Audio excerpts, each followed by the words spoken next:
my time. This is my time. This is my time.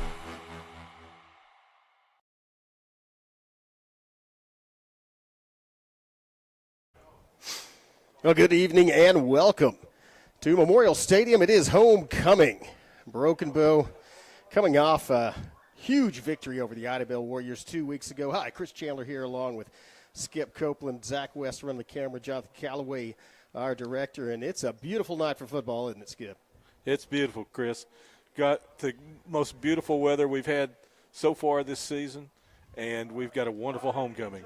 Well, speaking of beautiful, there are some beautiful young ladies lined up on the football field. It is homecoming night, so we're going to turn it over to Jerry Falling, our great PA announcer, to announce them, and we'll come back with more of the pregame after the homecoming ceremony. Enjoy.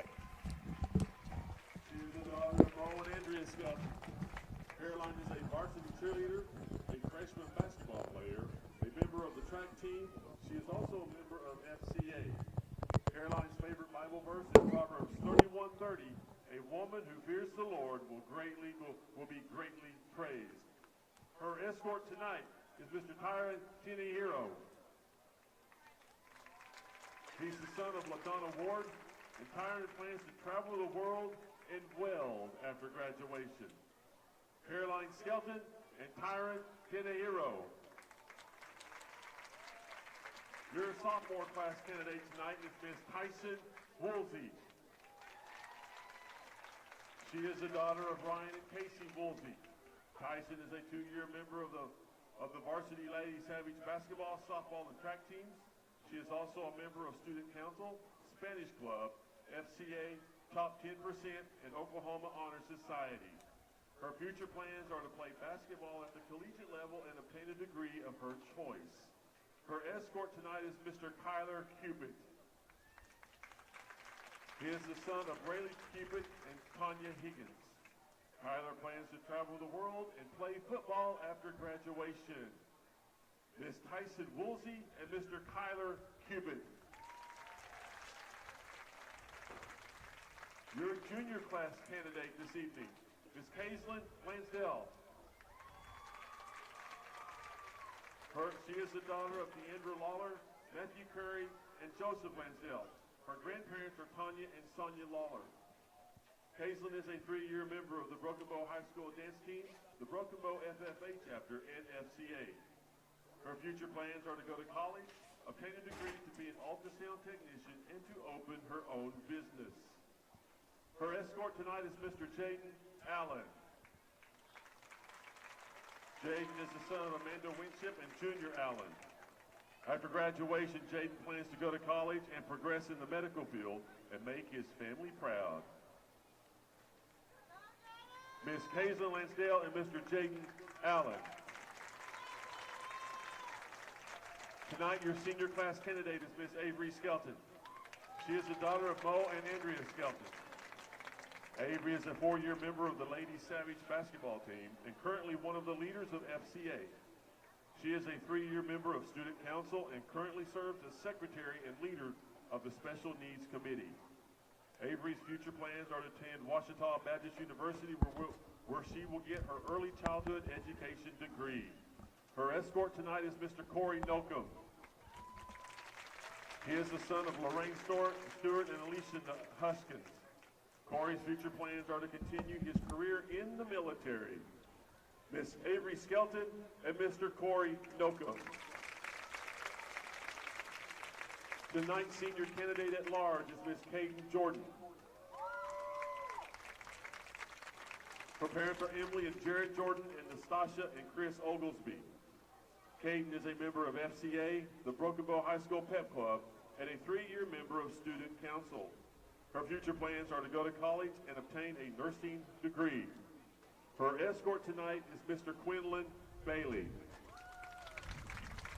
He is the son of Billy Bailey and Robin Beers.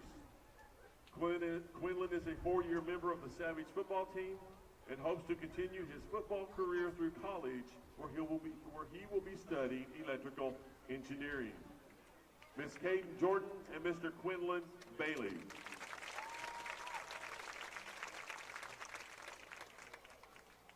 now introducing our flower girl for the evening, Miss Mariah Sine Smith. Mariah is the 5-year-old daughter of Jamie and Shamar Smith. Her grandparents are Catherine and the late Larry Porter, Deshauna and Larry Lyons, and James Ware. Mariah's great-grandparents are the late Irma and Willie Frazier, and Scotty Smith and Hardy Hicks. Mariah's hobbies are participating in pageants, fishing with her family, and modeling with her big sister Miranda. When she grows up, she wants to be a doctor and a police officer and model in her free time. Her escort tonight is Mr. Titan Lang. Titan is the 5-year-old son of Taylor and Maverick Lang. His grandparents are Scott and Karen Dale, Chad and Teresa Fisher, and Rick and Julie Lang. His hobbies include playing video games and playing outside, and he loves to play and watch football. And when he grows up, he wants to be a football player for the Oklahoma Sooners. Miss Mariah Sine Smith and Mr. Titan Lang. And now, ladies and gentlemen, your 2024 football homecoming queen is Miss Avery Skelton.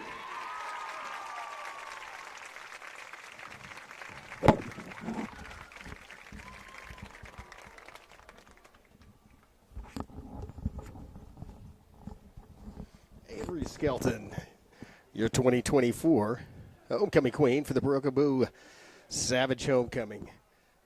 Beautiful court and a beautiful night. As kicking off a little early because the homecoming at 6:30, and we'll kick off. Actually, kicking off several games at 7 instead of 7:30. Now that the weather has calmed down a little, so nice shot as Queen Avery gets her crown. Of course, great athlete herself, member of the Savage Lady Savage basketball team, and look forward to their upcoming season. Following this crowning, we're going to take a quick break, have some words from our sponsors. We'll be back with the pregame and then the kickoff of district play for the Broken Bow Savages as they take on the Glenpool Warriors. You're watching Broken Bow Savage football on the Broken Bow Network. We'll see you in a minute.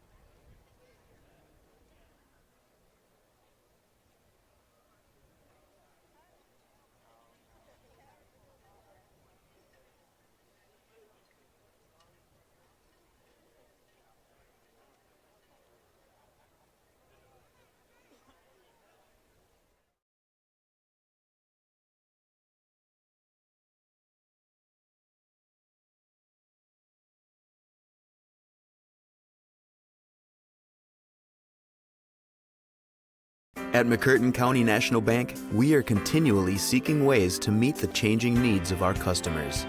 We offer a full range of services such as free checking, online and mobile banking, as well as great rates on cabin and construction loans.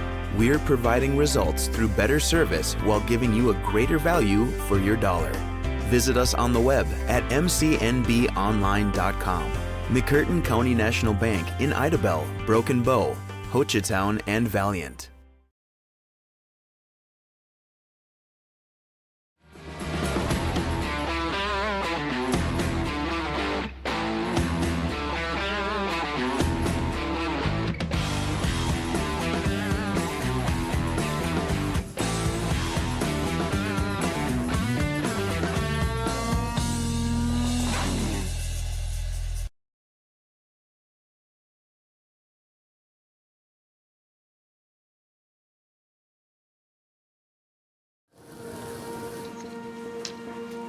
I am more than a craftsman.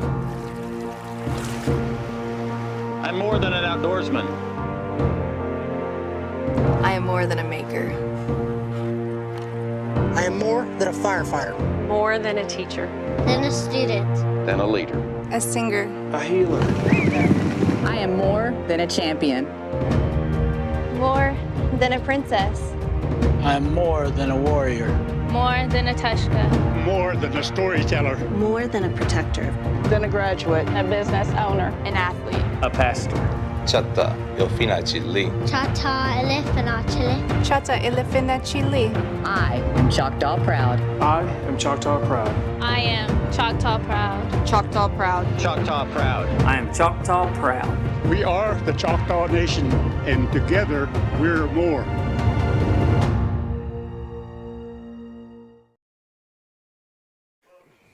And again, a huge thanks to those sponsors allowing you to watch these Savage contests, football and basketball, from the comfort of your home or the convenience of your phone. Again, the McCurtain County National Bank has been a sponsor since the first broadcast on television of a Broken Bow football game back in 1983.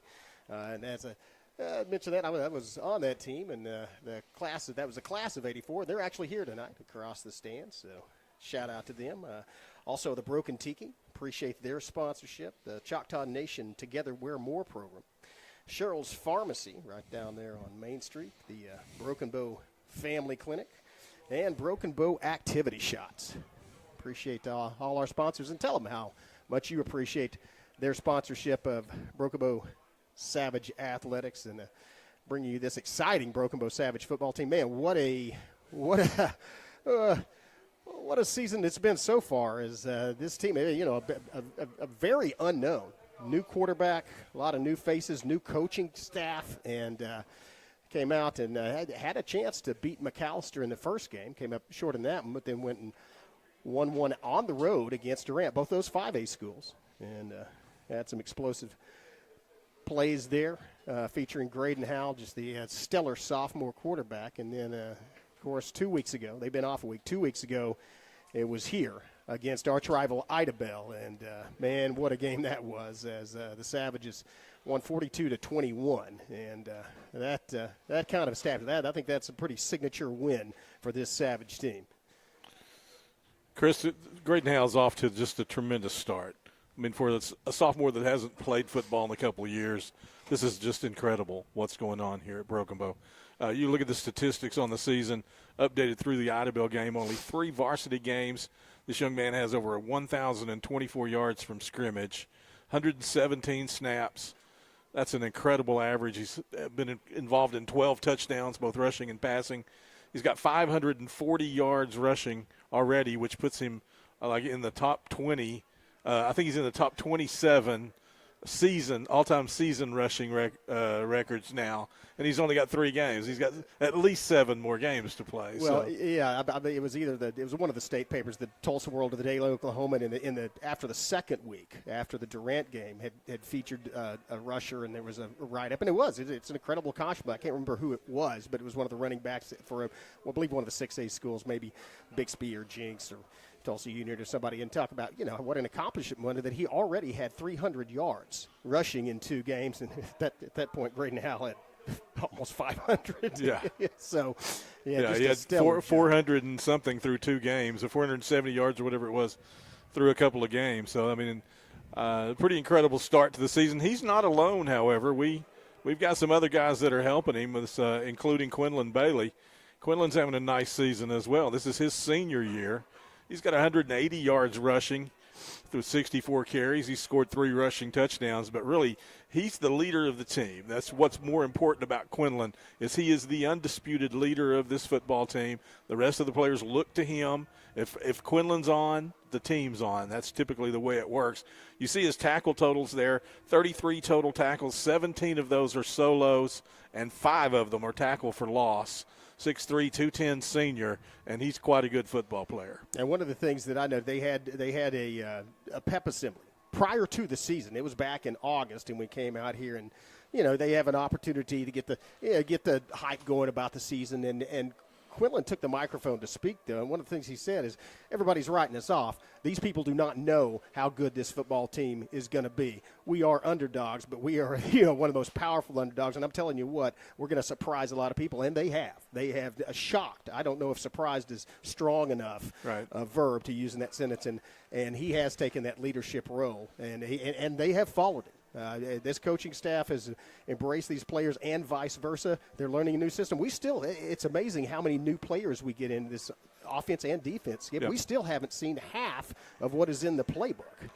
Yeah, let's talk about this opponent tonight. We've got an opponent that we're not completely unfamiliar with. We've played them 4 times in the history of the two schools. We, unfortunately, have not won against them. We are 0-4. We came in. We have 4 silver. We came in second. We were runners-up 4 times. 2 of those meetings were very important games to us. All 4 of them you could argue were important, but 2 of them were very significant losses. They've moved down this year into 4A4. They've been a 5A school. They're the largest school by enrollment in Class 4A this year, so they're a lot bigger than Broken Bow. Again, we're 0-4 lifetime against them. Their head coach, Israel Mazzolari, he was the quarterback the last 2 times they played us, in 2007 and 2008. Both times we're at McAllister in the state semifinals. They won both of those games. They went on to play in the state championship game. They lost the game to Bishop McGuinness in 2007, and then they won the state championship, a perfect 14-0 season in Coach Mazzolari's senior season. And he was 26-2 overall as their starting quarterback. He's got a pretty good quarterback himself this year. A young man named Ruger Tatum. He's 6'2", 205 pounds. He's a 4-year starter. He's probably equally efficient running and passing. He's going to be a threat to Broken Bow. They're going to have to tackle him. They're going to have to pressure him, keep him from having some time to stand in the pocket and throw the football. And they've got a big line up front. That's another challenge for Broken Bow. They're led by Switzer McGeely. He's 6'3", 305, but they've got some other big 250-pound-plus linemen. They run a 3-man defensive front, so they're not quite the same as Broken Bow scheme-wise, but they're going to be a good match for Broken Bow up front. Yeah, Switzer McGeely sounds like some kind of gadget play out of the wishbone from the 1974 Sooners, but it's actually a huge center of both the offensive and defensive lines, and you're right. They like to just run at you. I watched actually the Fort Gibson video of their game against Fort Gibson, and they did put some pressure on. They had their moments, but Fort Gibson was able to play up-tempo. And keep in mind, a lot of these guys, for such a big school with the highest enrollment in 4A, they got a lot of guys going both ways. They're starting on both sides of the ball, offense and defense. Fort Gibson went up tempo against them and just wore them out. They were running a play every 15 seconds or so, and after about 2 drives, Glenpool, you could tell they were getting tired and making mistakes and just getting beat to the corner. Absolutely, and I think that the Savages are probably going to do some of the very same things that they've done through the first 3 weeks of the season. In fact, I don't think they'll show you too much more than what you've seen already from them offensively. They do have more of their offense installed. I just don't think they're going to use it tonight unless they have to. If they can establish the line of scrimmage and move the football against Glenpool, then you're going to see some very similar play calling from Coach Maverick Lang that you've seen in the last 3 games, particularly that game against Durant. I think you'll see him go to that little misdirection play, that little shuffle pass to the slot back. I think you'll see him use that. I think he wants Graydon to have an opportunity tonight to have an option out on the edge. So you'll see a lot of read option, a lot of zone read from Graydon Howe, and particularly when Quinlan Bailey's in the backfield. And then a young man that has emerged as a great back, had 3 catches, 116 yards, 2 touchdowns against Idabel. That's Corey Frazier. He poses a completely different threat for the Broken Bow Savage offense, and Glenpool's going to have to contend with stopping that big bruising back of Quinlan Bailey and that little scat back out of the backfield of Corey Frazier. And then on top of all that, you've got one of the best players in the state who takes the snap and touches the ball on every play. Glenpool has their hands full tonight. Yeah, it may come down to 3 letters tonight, and that's RPO. That's run-pass option, and they give Graydon the opportunity. He can toss it out there to, as you said, to Frazier in the flat on the wheel route. He can keep it himself. And you know what? I kind of expect him to line up and maybe go ahead and, as you said, Quinlan Bailey in there pounding away at him, and then switch it up, send in Frazier. And after getting beat up, they have to try to keep up with him. And Idabel couldn't keep up with him. That was an amazing 3-pass, 118-yard, 2-touchdown performance 2 weeks ago, and that's just another tool in the offensive football box of Maverick Lane. Well, I mean, if you look at the teams up front, we talked about the fact that Glenpool has some big linemen. Broken Bow's as big as we have been up front in quite some time. We've got Josh McDaniel at center. We've got Kyler Cupid, Reese Hoover, Kaplan Burris, and I'm drawing a blank on the other. Who's the other guard? Chris? Oh, well, they alternate. You've got Ginn in there. Cale Ginn has been in and out of there, switching, getting out. You've got Cameron Jackman in there, back in the lineup at 6'5", 275. Right. And that's the thing is they like to rotate these players, keep them fresh, keep your opponent tired, and then give them a new, it's a new body and face to look at, but those guys are in shape. The conditioning of this Broken Bow Savage football team has been impressive as well. There you see the 4 captains for the Broken Bow Savages this year. They had a interesting process that Coach Maverick Lang used to select captains this year. He had them submit resumes, and all 4 of these young men, obviously, they submitted a resume and suggested their qualifications for becoming the captain of the football team. The 4 that were chosen are the 2 seniors there, the bookends, number 44, Quinlan Bailey, and number 63, Kyler Cupid. You have the junior receiver and defensive back, number 7, Sky Baker. And then you have your sophomore quarterback and free safety, number 4, Graydon Howe. Those are the team captains for the 2024 season. As we get set for district play, 4A4 action coming our way, this season you'll see the district games will kick off at 7 o'clock. We've had kind of the option through the years, and we've chosen a lot of times to be a 7:30 kickoff because we have so far to travel typically. But this year we've agreed that all of the kickoffs will be at 7 p.m. for the district game. So you can expect this same start time from this point forward. I almost said on Friday nights going forward, but 2 of those nights are Thursday nights actually. So, but there you see the size of the Glenpool lineman. They're number 77. I think that's Switzer McGeely. That is McGeely, yeah. And he is not, he is wide, tall, and he can move for a big guy. Yeah. He's a pretty good player. He plugs up the middle on defense, and you'll see them do a lot of things up front with their defensive linemen trying to make things confusing, particularly for the Broken Bow rushing offense. This is a good football team. Glenpool is. They're winless on the year, but they have some quality players. They've got a lot of those 6-foot, 200-pound type football players that they can run in and out. So the question is, can they stop the Broken Bow offense? Because Broken Bow defensively has been prone to a big play, and they are subject to give up the 30-plus yard offensive touchdown scoring play. And, in fact, if you take those big scoring plays out, Broken Bow's defense has played very, very well. But then the argument is, but they didn't have to because they gave up, 60 yards on one play. So, that's a fair argument against the Savage defense. But the coaches have been working really hard. The players have made so many improvements. You see the receivers, Tina Harrow, Scott Baker, Rocky Baker, Adrian Bannon, DeJohn Hall, all of them playing really well, running great routes, catching the ball. Corey Frazier coming out of the backfield, catching the ball. We saw them struggle in the first game against McAllister with that. They've worked really hard in practice at Idabel. I'm not sure I remember us having – maybe we had one drop in the Idabel game, and that was it. So the team has really made a lot of improvements in those ways. I think you'll see some improvements defensively tonight as well with some of the problems that we've had stopping the other team's big plays. And you talk about that, how far this team's come in just the 4 weeks since the first football game. Keep in mind they were off last week. It's just we've had guys like Tina Harrow catching that ball in the back of the end zone when he was guarded by one of the best players that they will see this year. Chris, we've got the national anthem. Let's take a break for the national anthem.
Savage Pride Marching Band performing the national anthem.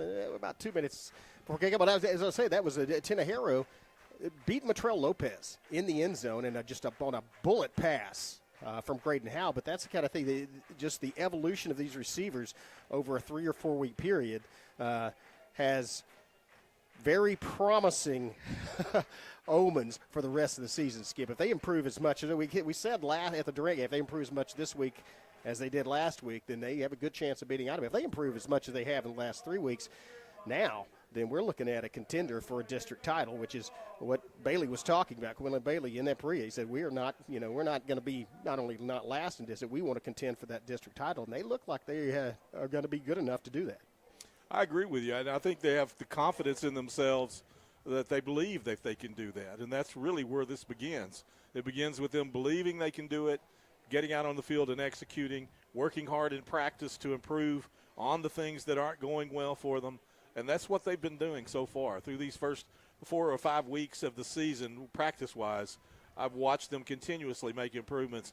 Very, very impressive team, great coaching staff, really dedicated players. It's been a wonderful experience so far. And a fun experience. And that's what we had. Of course, we'll talk about some visitors later, special visitors today to the Broken Bow football program and to Broken Bow schools. But remember that Granville Chandler used to talk about you got to have fun. That's the whole purpose. It's a game. You get out there and have fun. And, man, you can tell by the look of these kids as here comes the Savages on the field that it has been fun. It has been a fun football program. The way that they celebrate with each other when they, when Isaiah Fields gets the interception against Idabel or when anybody, makes a good play, they are congratulated by their teammates. This is their motto is family. That's what is emblazoned on the shirts that the coaching staff is wearing, and they are fighting, they are winning, and they are playing as a family, and it shows in this Savage crowd and this Savage nation. Just moments before kickoff. In fact, the clock is 9 seconds left in the pregame here. Stay right here, and Savages, of course, again, it is homecoming, and sometimes that can be a distraction, but I don't think that's going to be the case here. This coaching staff is on top of the emotional part of the game, and that's what I was alluding to when they talk about how fun it is these guys really, you can tell how enthusiastic they are, and they were, as you said, chomping at the bit to get back and play a game. They had to sit out a week, and they didn't want to. They wanted to get back on the field and play a football game. Absolutely. Savages are going to kick off here to start the football game. Victor Silva is our senior kicker. He will kick from left to right. That's from west to east in the Memorial Stadium. Historic Memorial Stadium. Well, Chris, the placard downstairs says 1941, but you and I both know that 1936 was at least when the construction was underway. Yeah, it was the WPA that built it during the New Deal, the FDR administration, and during the Great Depression. And I think they actually started playing in 1939. It's just that they didn't dedicate the stadium till 41. Back to it's Surratt back there, deep for the Warriors, and we are off. It's going to be fielded at the 25-yard line to the 30, up the side, looking for a crease, gets knocked out of bounds at about the 37. Pretty good return. Number 24 for Broken Bow there on the tackle. Yeah, that was a nice job of forcing him out of bounds, but not before he managed to pick up some yardage. That is Mason Mays, the sophomore. Looks like the Savages are going to have Jackman out at one of the defensive tackles here. You've got Jackson Porter. Cale Ginn in there as well. Jaden Allen. My apologies to Jaden Allen. I called him Jared the entire Idabel game. I think I might have to. But his name is Jaden Allen, and he's in there at one of the edges, and Kyler Cupid is the other. Those are your 4 up front. Let's see if they can get some pressure here. Yeah, there's a snap handoff up the middle looking for running room, and that doesn't find much. Look, Lamatti grabbed a face mask there, and that's unintentional. I think that was Bailey reached out an arm, and I think he caught the corner, not even the front of it, but the corner where it attaches the helmet, but that's going to tack on some yardage, and that's going to give him a first down. Flag came in immediately, so they're going to tack it on. And that is a face mask. 5-yard face mask penalty. So. Yeah, it was definitely an inadvertent face mask. He just reached out. He almost got his finger in the ear hole on the side of the helmet. and it was like a pinky. So I don't understand this. They're trying to move the chains. I think that the chain gang thought that it was a 10-yard penalty and it was a 5. And as it turns out, it's more like a 7-yard penalty because he stepped off 7 yards. Yeah, and the marker says first down. They're off to an auspicious beginning here. So a 7-yard penalty on a 5-yard penalty call. Let's call it 2nd and 3. Here's a fake handoff, play action, thrown in the back, and he's man in the backfield and taken down by the entire Savage defensive secondary and linebacking core. Man, they read that and got there quick. Skip. How about Isaiah Fields there on some great coverage, and Cole Patrick coming in from the safety position, helped secure the tackle. They're going to give him back to the line of scrimmage. I don't think that's a good spot either, but that was a great play defensively by the Savage defenders. Kyler Cupid out there as well from his defensive line, going up tempo, though. Here's a snap. Here's a handoff trying to get to the corner. Does he have room? That's at 45, and he's mad. I think he fell forward to get the first down. I think he may have the first down from where the tackle was made there. And so he does manage to get to the corner. That is going to move the chains after that penalty. Yeah, Bowler on the run. If it would have been a 5-yard penalty, so they marked off 5 from the spot of the infraction on that face mask penalty. So that's why it turned into a 7-yard penalty. Yeah, apparently. Still in their own end of the field at the 49. Here's Bowler trying to look up the middle. It gets across midfield, not much more, gain of 2.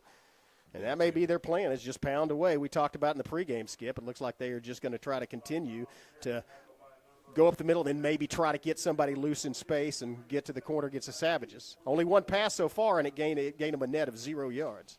So far they've stayed in this same formation, Chris, with a single back, 2 receivers to each side.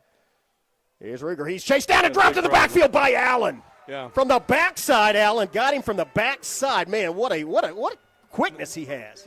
No, he rolled into Allen's side there. That was Allen coming from the edge. Oh, they switched him out? On that left side, yeah. Well, great play. Allen found his way. You see why he has found his way into this starting lineup as he drops him on a big second down play, 3rd and 16. Line to gain is the 41-yard line of Brookville. They're back to pass. Baker on the way. Throwing out in the flat. Caught.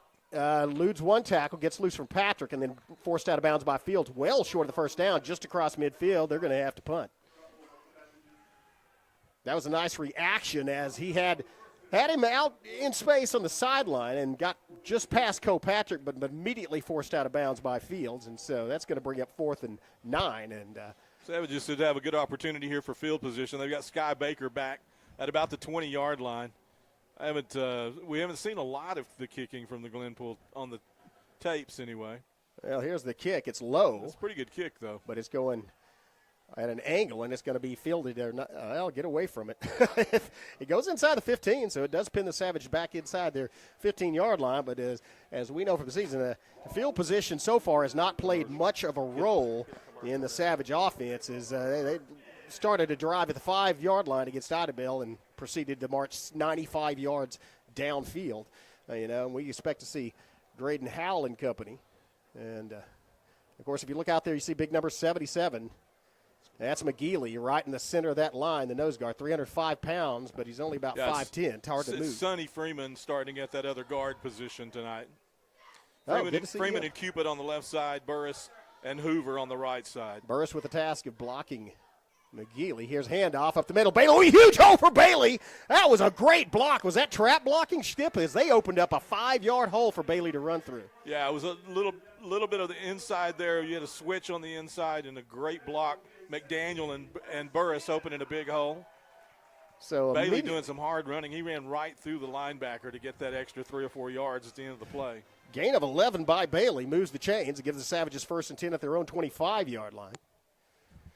And, again, that was just basically a base play. He went right off the center, between the center and the guard. Yeah, they crossed up the blocking a little bit, but you're right. They went right through the tackles.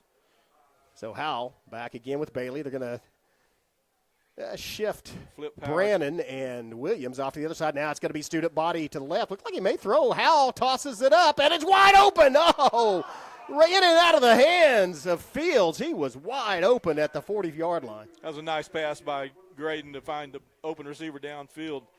Fields turned his body backwards to the ball there, and he just couldn't get him repositioned to get his hands up. Good blocking as Hal had time to throw and look downfield, and he just kind of rolled out, bought himself some more time, and that's the objective of flipping Brannon over to the other side as an extra blocker in the slot. They flipped the power to the wide side of the field there and then rolled Graydon in that direction. He's a left-handed quarterback. They like him on the move that way. Well, that's the wide side of the field again as they are going to put Rocky Baker in the slot this time. Now come back toward the center, and Baker takes a nice block, and it's Bailey rambling past the 35 across. He gets a first down. That was a good lean and a good finish, actually a great finish by Bailey as he had a defender around his legs and another one up top, managed to use his strength to fall forward and get the first down. Yeah, 9:05 left here in the first period. The Savages have another first down. Both times Bailey's touched the football, he's moved the chains. That's a very effective play inside against this Glenpool front. Yeah, Bailey with 22 yards on 2 carries. And we get there's a little extra. We get 5 the easy way there. And one thing that's interesting here, they've switched to a 4-man front.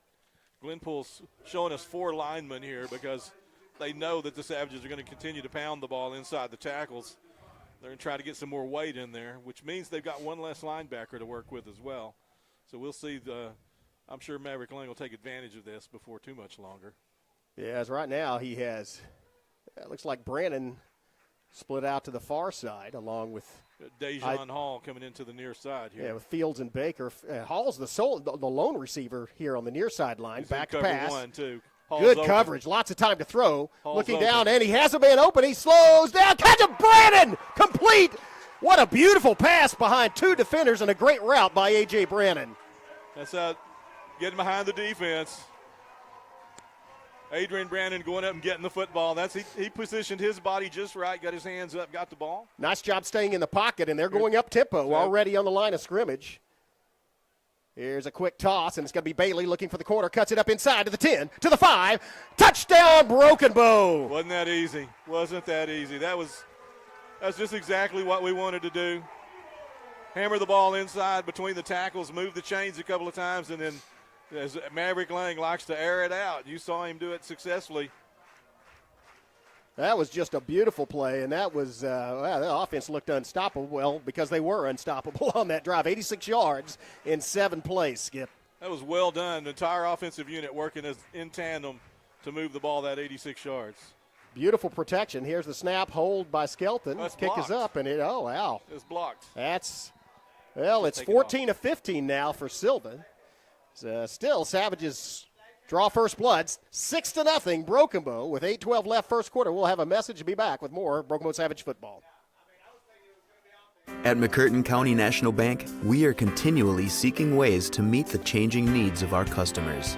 We offer a full range of services such as free checking, online and mobile banking, as well as great rates on cabin and construction loans. We're providing results through better service while giving you a greater value for your dollar. Visit us on the web at mcnbonline.com. McCurtain County National Bank in Idabel, Broken Bow, Hochatown, and Valiant.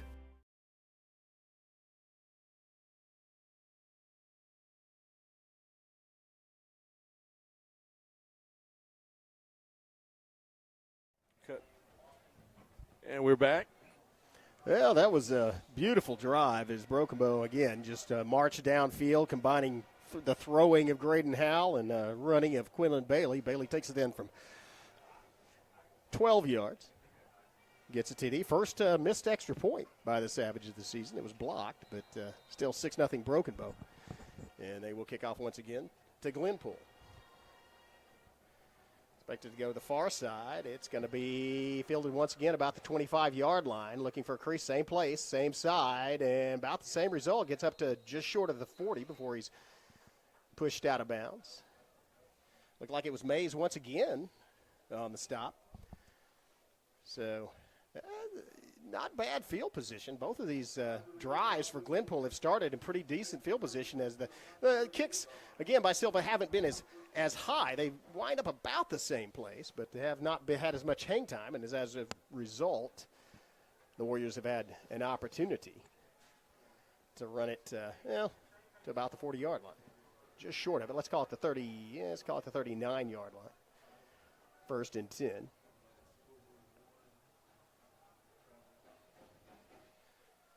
As Motti in at quarterback.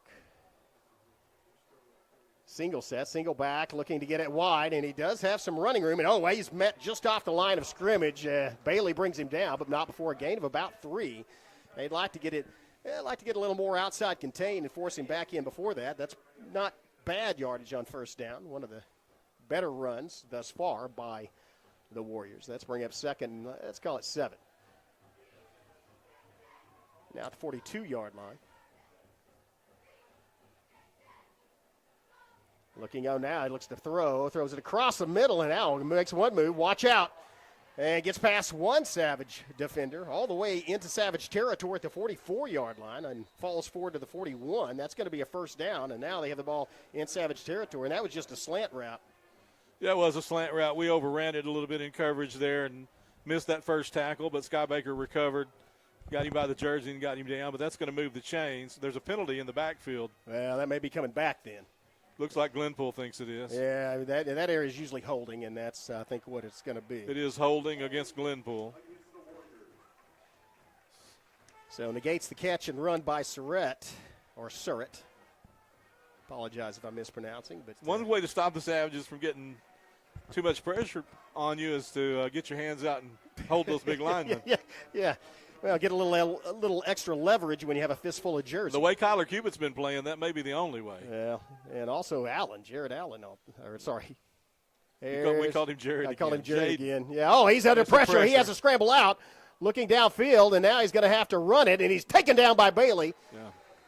Just short of the original line of scrimmage, a gain of about 2, and that's going to bring up 3rd and long, Skip. Yeah, 3rd and about 11 here, so they're in an obvious passing down again. Savages can kind of pin their ears back here and come hard. I think you'll probably see them dial up a blitz, maybe from Rocky's side over here. Maybe they'll send Jaden Allen instead of Jared this time. Yeah, they may send Jaden Allen, and we got Champagne out here in coverage, but I wouldn't be surprised to see them send one of these backers this time. Well, let's see. And Rocky Baker is circling around. It's Baker. Then there's pressure. Left and open and that's a first down and more. You got to get him down in field. Ooh, that's a nice hit, but it didn't bring him down. Yeah, and he's going to be wound up where he was in the original reception, about the 41-yard line, and that's going to move the chains on 3rd and long. Savages gave up 1 on that. Yeah, that was a really nice read by the quarterback. Ruger found that opening and got the quick pass in. Now they're going up tempo. Expect a guy named Ruger to have some accuracy, and he showed it on that play. This brings up 1st and 10 from the Savage 40-yard line. They gave him his forward progress. Thrown out in the flat, try to screen, and it's no avail. Wow, he is crushed. What a hard blow as Kyler Cupid. That's a defensive end out there, tackle for loss. On a defensive end out by the sideline. That's quite a play. Kyler Cupid is so quick. He read that and came with a full head of steam and just flattened the would-be ball carrier. He even lost here. That's a tackle for loss. That's what I said, the tackle Second for loss. 11. Yeah. Beautiful reaction by the Savages. And that's going to be he missed him. He missed him, and it's going to be Bailey trying to get him down, and that's going to be, I'm afraid, possibly a face mask. That was a really late flag, though. No, I don't think it was. I think it had something to do with 63 from Glenpool and Cale Ginn, 53. They were tied up there at right where the flag is, and I think it may be on Glenpool. They're talking. I think it's going to be It's a holding call. It's a offset. So I'll tell you what he did. He engaged his legs. That's what happened. Outside the box. Yeah, outside the box. That's why they threw that flag in that way. So he's going to lose at least 10 yards here. And I agree with taking that penalty. It happened at the line of scrimmage, so that's exactly what he's going to lose. Yeah, it's from the spot of the foul, and I agree with taking that penalty. Force them back, give them another down, but force them back into their own end of the field. Let's call the ball. Let's say it's at midfield. Here's going to be a play. He is almost taken down his own backfield, and then he's crushed on the side. Wow, that was a flying effort by Kyler Cupid. Just couldn't get him down. It forced him to alter his arc, and so he had to go a little wider than he wanted to, or a little deeper in the backfield. Savage defense got out there on the perimeter and forced him out after a short gain. So let's call that officially let's say it's a gain of 3. Ball's at the Savage 47. The line to gain is the 30-yard line of Brokenbow, and it's 3rd down. Expect maybe another pass to number 1. He's been the target on these plays so far. And here's a pass inside, and it's fell down. Grass Monster made that tackle. Yeah, Grass Monster. Good pet. Man, again, the four-year starter at quarterback, Ruger, is throwing strikes tonight. Yeah. And, Chris, they're looking at that little inside. They keep the Savages out in the zone outside, and they're finding that little crease on the inside. Ruger's doing quick. They're going to go for it here on 4th and 10. Yeah, Bird on that last reception. And they try to get 5 the easy way, try to hard count. I think he is going to snap it, though, because the choice is this or punt it from the 40. So let's see if you can get pressure on the quarterback. Here comes Cupid, and it's thrown quickly, nothing. and he's thrown to the ground by Bailey. Or that's Brown. Bentley Brown. Bentley Brown. He was the Scout Team Player of the Week this week. Yeah. And made a great play. Outstanding defense that time. Even though the Warriors were able to move the chains on a long 3rd down obvious passing play, Savage defense tightened. They're going to get the football in good field position, 39-yard line, 61 yards away. They'll see if they can put another drive together here, get up by 2 touchdowns here in the first period. Yeah, I love the reaction that time by Bentley Brown, just slinging him to the ground, make a sure tackle, and it's going to be great field position for their best starting field position of the game so far because their last drive started at the 14. Tackle. Cupid's getting a little bit of a breather here. They also have Frazier in the backfield now instead of Bailey, so see if he flares out into the side. Williams in the slot. Here's the snap, and it's going to be a double fake. And Howell back to pass once again, and he's going to run it. 40. Eludes 2 tackle. Oh, watch out. 45. Howell across midfield. First down and more. Howell finally tackled at about the 46-yard line of the Warriors. Boy, he just gets in traffic and just weaves in and out. It's really a fun thing to watch. Moves the chains. Very effective play. 4:41 left here in the first period. Savages with another 1st and 10. The way Graydon Howell runs is similar to some kind of martial art where you use your opponent's momentum against him. He just makes little moves inside when they are about to tackle him and makes them miss. Winds up moving the chains, 1st and 10 for the 46-yard line. Savages lead 6-0, 4:31 left, first quarter. Savages on their second drive. This one started at that's motion penalty. That's a mental mistake, and so first one by the Savages of this game. That's going to put them back in their own end of the field. Just barely so, though. So this drive started at their own 37-yard line. Savages outside the chains here for the first time. We'll see how they respond. At least it's first down. Yeah, lots of options as it's going to be a fake, and now it's Howell. He throws it up, and it is contested. Good coverage on that as the intended receiver was Hall here on the near sideline. Or no, that was Fields on the near sideline. But I think he picked the wrong receiver there. Williams probably was a little better opportunity for him on the inside route. But either way, we've got 2nd and 15 now, and the Savages are going to have to kind of rethink this with this field position right at midfield. Yeah, may expect them to try to get Howell rolling out where he has the option of running and getting open in space, and they have to worry about him on that same side and flood the zone like they did against Idabel. So Warriors with 5 up front. Now they're going to back the backer back off again. Champagne on the far side, and then like I said, Tenejero across to the nearest. He's got to get set. Now he does. Flip the power. And Tenejero didn't. He got set before they snapped the ball. So we're going to lose 5 more, though. Going to be a legal procedure once again.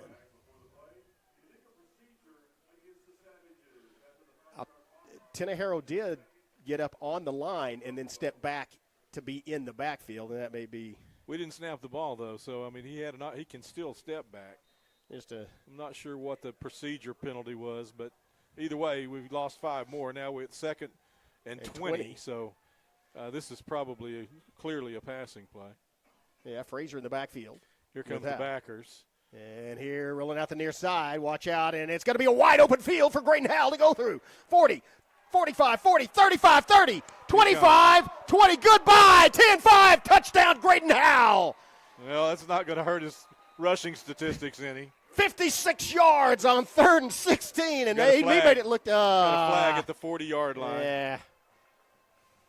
Well, that's unfortunate. That's going to bring it back. It'll be from the spot of the foul, and they'll get to replay the down. Personal foul. 2 fists together in front of your chest. What's that call? I'm not sure. That may be helmet-to-helmet contact by a blocker. I'm not familiar with what he put 2 fists together right in front of his chest. I'm not familiar with that call. It's a big penalty, though. Personal foul penalty. All the way back to the 45-yard line. So Once again, a great run by Graydon Howell negates a touchdown here on a penalty. That's the fourth run of 50-plus yards by Graydon Howell that has been called back by penalty this season. Well, and what's interesting, they're in the same down and distance that they were, so the penalty was downfield somewhere. Yep. Back to pass once again. Here's Howell looking, and now he's going to have to scramble, looking to the near side. Wow, good job by the line, and it's caught. Oh! Look at Dejon. Dejon Hall came back to get the football. A great reaction, and that's enough for the first down. What a great reaction by Hall. Yeah, this is where you're starting to see the maturity of Dejon. He's a freshman, guys. This is a freshman within a senior's body. I mean, this is a well-formed athlete, and he has some real ability. A freshman in a senior's body making a college move to come back and get the football and give his team a first down. The Savages convert on second and 20. Well, the 1st and 10 now from the 30-yard line of Glenpool. So they're going to flip power to the wide side again here. Yeah, it's going to be Baker and Brannon on the far side, and now they're just going to hand it off Frazier. He comes in, follows his blocker. Oh, great block downfield by Hoover. Hoover just drove one of his defensive linemen about 5 yards off the line of scrimmage, and Frazier just kind of tucked in behind him and followed Hoover for another 5 yards. I'm going to have to watch it on TV here. I can't see out the window here. Yeah, that was just a great move by Frazier, following like his lineman. Glenpool wants to take a timeout. Yeah, I would too. They're getting tired, here. Skip. Yeah, we'll take one too. We'll be back after this message from our sponsor. You're watching Broken Bow Savage Football on the Broken Bow Network. See you in 30.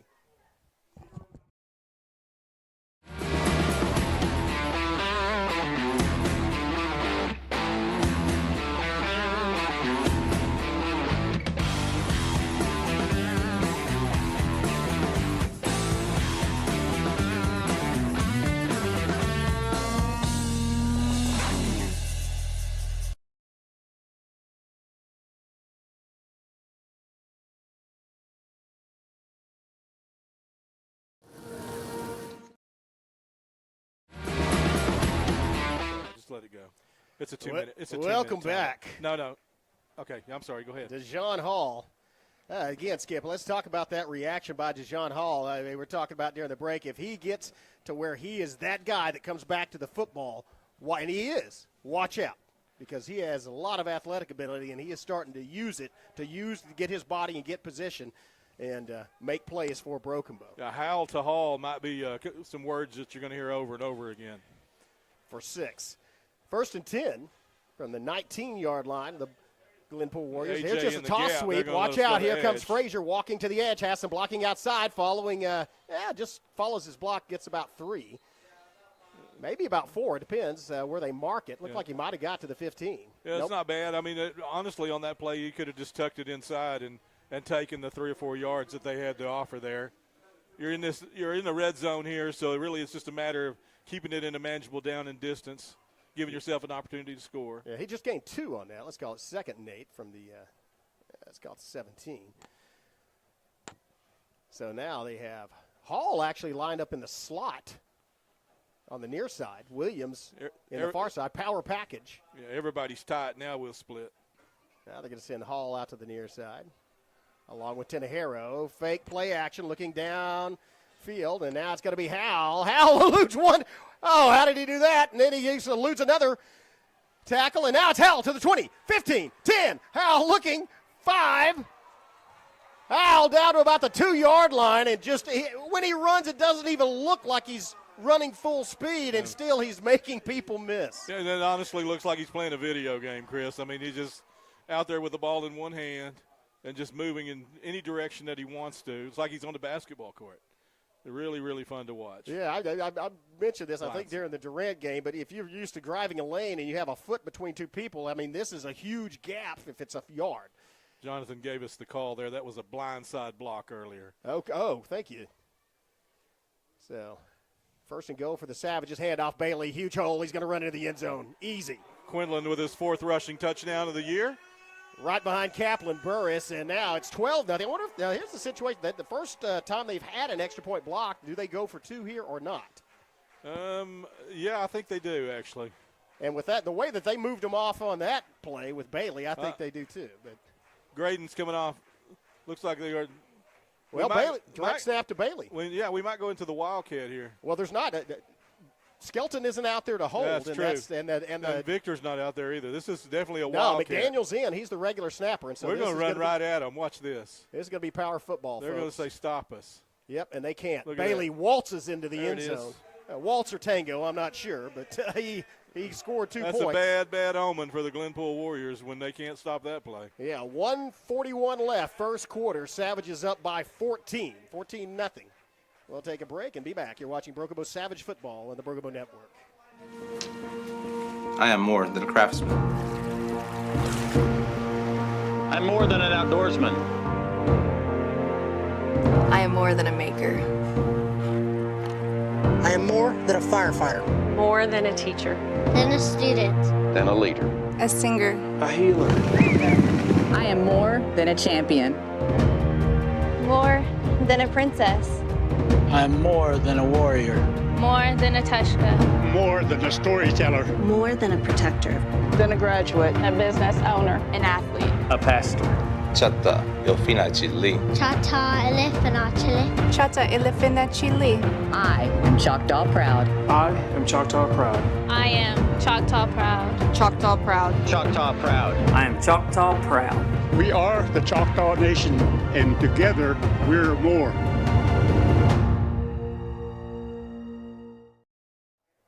Welcome back. Savages, a lot to cheer about. They're up 14 points, 14-0. Both of their first drives successful from their own end of the field. And 1:41 left here in the first period. Savages up by 2 touchdowns already. yeah, expect this kickoff to go to around 30-yard line on the far side. See if they can get a little more hang time, get a little better coverage this time. Fielded at the 20. Oh, loose ball. bobble to Loose snap. ball, Watch loose out. It may be ball. Savage football. I think the Savages. No, I think he got on it. Oh, man. I think the guy that fumbled it got back. Yeah, he did. But just at the 30-yard line. And so that's going to be the worst starting point thus far in this game on the third drive for the Glenpool Warriors. Savage, good coverage there. As you had 5 Savage black jerseys pouncing after that football, and nobody else from Glenpool was there to help him. That's nice coverage. And so the Warriors will start this drive at their own 30. Power football on display tonight is got looks like the same front in there. Ginn, Porter on the inside, Allen and Cubitt on the outside, Bailey and is that Baker. Brandon? That's yeah, Baker. Baker in the middle. Yeah, Rocky Baker in at the middle linebacker. Champagne outside. There's a handoff going back, counterplay, not much room, and That's he's taken nice down play. a yard. There's a penalty. That's a nice play by Ginn and Porter, both in the inside there. A little bit of stunt movement. And they squeezed that off, but a penalty marker coming in. We'll see what that is. Yeah, Champagne also getting off the bottom of the pile. Let's see. It's going to be a face mask. I'm not face mask on the Savages, and then there's unintentional, so it's going to be a 5-yarder. Well, so Glenpool gets another 5 the easy way. Yeah. Brings up 1st and 5. Actually, 1st and 4. Here's, hit in the backfield, and then held on. That was Kyler Cupid making initial contact and holding on to him. That shows the strength of it was Jackson Porter. Porter. That was Jackson Porter. Yeah, it was making one of the initial defensive tackles. I couldn't tell which one, but when he got up, I could see it was Jackson Porter. That was a good job of stopping things there. The fact that those tackles are doing a really good job of standing that big line up, and they are having trouble finding the gaps. Well, and Bowler's a big kid. He's 195 pounds, and he's a senior, muscle, and he had the momentum with him. And then it's very helpful, though, when those tackles can stand them up, and then you can let those linebackers fit up the gaps. Yeah, back to pass, looking, throws it across the middle. It's picked. Almost picked off. Nice job breaking on the ball by Sky Baker. Yeah, Sky Baker had that all the way. That was textbook play by Sky Baker back in the secondary as he broke down, waited till the ball was thrown, and then broke right in front of the receiver, almost got a pick 6. Yeah, these timing routes for the Warriors that were working so effectively on the first couple of drives, now all of a sudden these Savage defensive backs are jumping those routes. That's great coaching going on right there. Yeah, and the only third part of that is if the defensive line's able to get their hands up and deflect it, but Savage is doing a good job so far. See if they can get out of this drive with a 3 and out. Here's they've got this. Back in the backfield and Ed just tackled 2 people. They were in their mailbox. That was mail. Kyler Cupid and Ginn and the rest of basically everybody except for the free safety was back there. Yeah. They had that play blown up. I think that's the last play of the quarter here. Unless they want to punt it here in the first period, they don't have to. Play clock at 23, the game clock at 17. So I think they may want to. I don't know why they would. The breeze is blowing that way. They're punting. It's over his head. There's a snap over his head, and that's going to go in. That's going to be a safety. He kicked it out of the stadium. Kicked it out of the stadium. Well, hey, that's some bragging rights. I've never kicked it out of the stadium. That's true, yeah. Especially not on a punt. He's going to go back to Glenpool and say, I punted it out of the stadium. It was in the middle of 259. Well, that does stop the clock with 5.3 seconds on left. Second thought, maybe they should have waited till the second period. Well, and look at the flag out there, Skip. The wind is blowing in their face, too, and that's why I don't know if that had anything to do with the snap or not, but that's a pretty good wind that's blowing down the field as well. So we've got a big discussion going on among the officials here, and we'll see what they come out with. Whether it's a safety or a touchback? It's got to be a safety. He kicked it through the back of his own end. It went through the back end line, so it's got to be a safety. Is it a penalty for kicking the ball like that, though?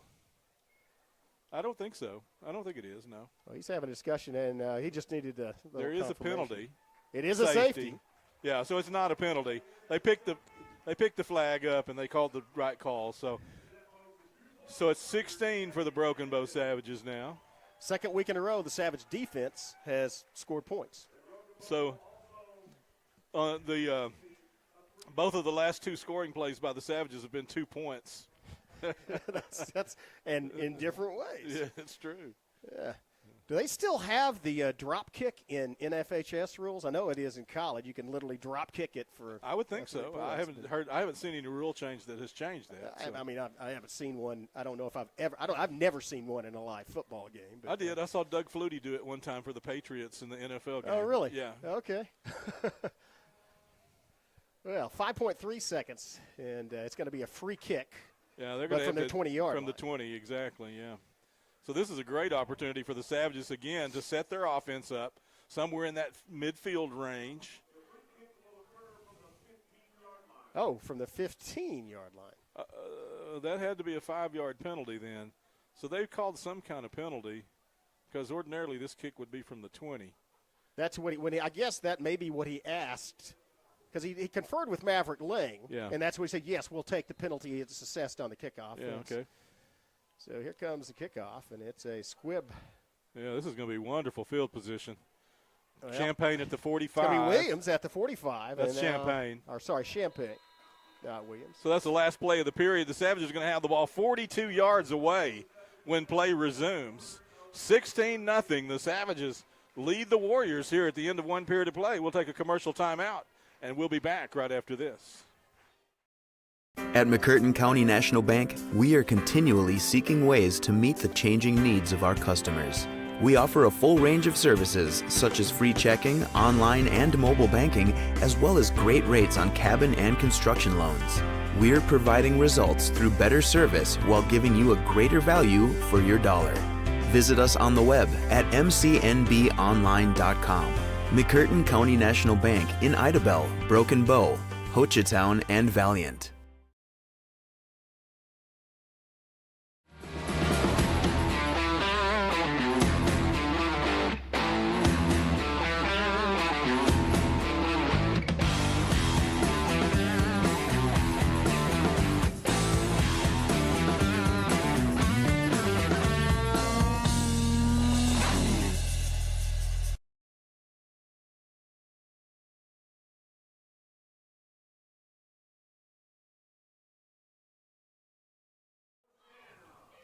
Welcome back, football fans. Start of the second quarter. Savages lead 16-0 and have a 1st and 10 at the Glenpool 43-yard line. Savages scored unusual, as mentioned right before that quarter break, as they got an extra point block, but then went for two, successfully converted, and then got a safety after a nice return. And here's Graydon Howell. He's not going to be able to get loose. Wow. Chris, that's the first time this year we've seen Graydon Howell sacked in the pocket without being able to maneuver away from the first defender. That was a terrific play by that defensive lineman. Well, that was McGeely, wasn't it? I didn't see the number. I think that was Switzer McKeely that was back there. But, yeah, that was. And so Savages again all the way back into their own territory, their own 45-yard line. The line to gain for a first down is the 34-yard line of the Glenpool Warriors. Second and a mile. Of course, Savages have big play capability. And here comes, it's a pass. This may turn into something big. Frazier, 45, 50, across midfield to about the 49-yard line. That's a good call. And that time, that was a great play calling. After they get a sack, Maverick Lang says, okay, let's make them think they're going to get another one. And Graydon Howell actually backpedaled and lured them in and then threw the ball over to Frazier, and he picks up about 10.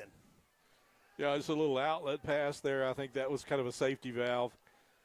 We'll see what they do here on 3rd and 16. Well, it looks like they're blitzing from the outside. They've got a backer that's cheating up on the line. Ball's at the 49-yard line. Again, the line to gain's at 34, so this is 3rd and 15, a little more manageable. Savage is strong into the wide side here. And here comes Howell rolling out to the side, looking downfield, throws it long toss, and it is caught! Caught by Tenahero! First down, Broken Bow. Yeah. What a pass between two defenders, and what a route and concentration by Tyron to pull it in. Yeah, Tyron got between the defender and the sideline. Graydon threw the ball to the sideline. Tyron went up and caught it. First down, Savages. Nice play. 3rd and 15, and they convert. 1st and 10 for the Savages, going up tempo, and here's just a toss to Frazier looking out in the corner. He's at the 20. Nice block, Watch Rocky out. Baker. And that's that would look like a horse collar. They are going to call Rocky for a hold, and that was a beautiful stock block. Well, that could be a horse collar, though, because it looked like they got Frazier grabbed in the back. I don't think so. I think they called Rocky for holding right there. Well, what looked to me like a great stock block. Let's see what the call is. It is going to be, you're right, holding actually. So that's going to negate the run. They'll have a first down to run over again, but from a lot further back, outside the chains. It's going to be from the 32-yard line. Yeah, it's about 20. So penalty card right at the line of scrimmage. It's going to be 1st and 20. Again, 10-15 left in the half. Clock still ticking. Savages lead 16-0. Howell in the backfield with they're going to split Champagne and Williams over to the far side. Frazier still in the backfield. Handoff. Frazier up the middle looking and has some running room. And now he just follows his blocking all the way up inside the 25, or maybe right at the 25. And that's going to bring up 2nd and about 13. So, 2nd and 13. That was nice blocking on that play as he just kind of followed those offensive linemen. Picked up about 7. Savages in no hurry at this juncture as the clock ticks under 9:30 left in the first half. Same formation. Now they're going to send Champagne to the near side. Fake and watch out. A move by Howell avoids one would-be tackler. Now avoids another one, and he's going to be – well, how did he get out of that hold? Howell still going. Somehow managed to get back inside the chains. Graydon Howell eluded 3 tackles that had him dead to rights and somehow managed to pick up about 5 yards. It's going to bring up a much more manageable 3rd down. 3rd and let's call it 9 from the 20-yard line. Well, actually, it's right at the 20. Let's call it 3rd and 8. Line to gain is the 12-yard line. In 4 down, you would assume the Savages would be in 4 down territory, but they might want to test the leg of Silva out. Yeah, I think it's probably 4 down territory here. 3rd inside the chains, manageable distance here. Maybe academic as they may be able to convert, get a first down on this. Now it's going to be Hal Scrambley. Watch out. He's grabbed and can't. Wow, he almost gets loose. And we'll watch that ankle. I don't like the way he had that ankle wrapped up. No gain on the play, so they're going to face 4th down here. We'll see. I think that's a little too long. If they're at the 25, yeah, that's going to be a 35-yarder. I think you'll see the offense stay in here. 19, it'll be about the 26. It'll be about a 36-yarder, yeah. I think it's a little longer than they want to try here. Yeah, the offense is on the field. It is 4th down. And so, and there's whistle. I think somebody called a timeout. Not sure if it's the Savages or the Warriors, but there is timeout. I feel. Let's stay right here. Talk this over. So, it's 16-0. Savages have have a fourth down. They've had a lot of success converting fourth downs, as you had two big ones against Idabel, Skip. Yeah, they were 4 for 5 on fourth downs against Idabel, so they've had a lot of success all season long. This is an important one here, and they're up by 2 touchdowns, and again, the 15-point differential. If you're familiar with district play, 15 points is all you can take with you.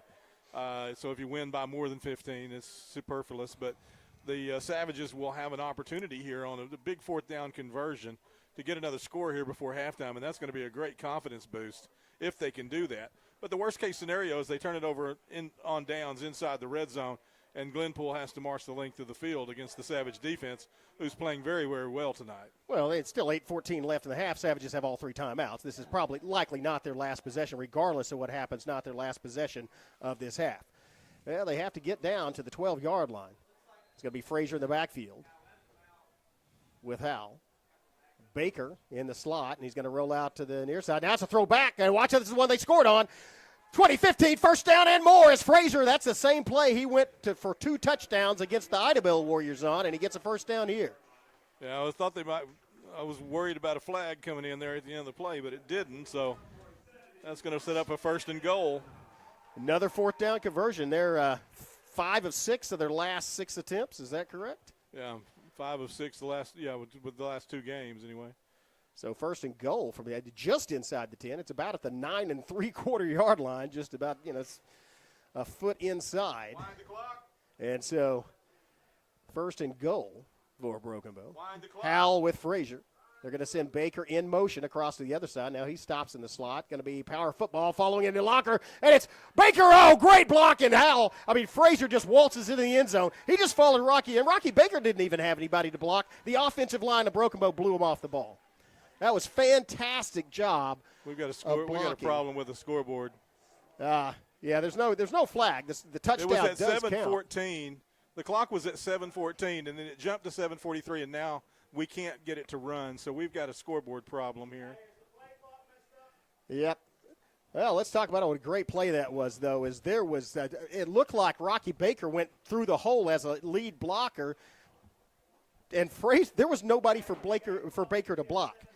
Every offensive lineman had their assignment and performed beautifully. Just knocked him off the ball, and that was a great play. Touchdown by Frazier. So it'll make it 22-0 when they get the scoreboard. Scoreboard's frozen. Frozen in time. Scoreboards, we're going to have to power that off and back on again, I think, to get it to work. Yeah, that's going to take a little bit. Looks a nice looking. So we may go. They may midnight go, blue sky over there. They may keep.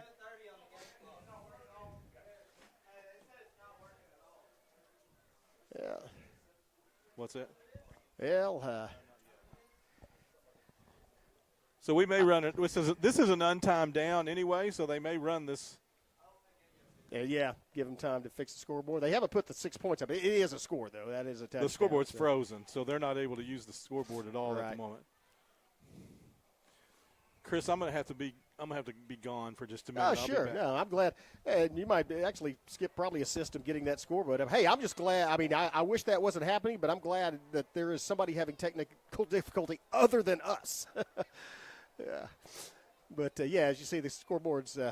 Again, if you've ever been on a phone with IT in any situation, have you tried powering it down and then restarting it? That's exactly what's happening. And, hey, what do you know? Maybe it's that worked beautifully. Scoreboard looks like it's running again. At least a couple of seconds ticked off. So the score is currently 22-0, Broken Bow. On the run by Frazier and making it look easy.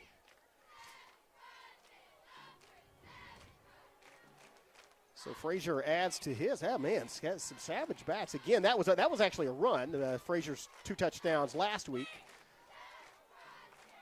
were on passes, and now it's Silva in to attempt the extra point. Here's the hold. And that one does go not pretty, but it goes, no, it doesn't. Wow, that's one blocked, and the second one no good. It's a Savage kicking game having some problems here. It stays 22-0. With Yeah, I think it's more like 7:15 left. Shows 7:30 on the score to get that fixed. Well, the score's 22-0, though. Savages have yet to punt, and they have driven the ball and put it in the end zone all three of their possessions. We'll take a break, have a word from our sponsors, and be right back. You're watching Broken Bow Savage Football on the Broken Bow Network. See you in a minute. At McCurtain County National Bank, we are continually seeking ways to meet the changing needs of our customers. We offer a full range of services such as free checking, online and mobile banking, as well as great rates on cabin and construction loans. We're providing results through better service while giving you a greater value for your dollar. Visit us on the web at mcnbonline.com.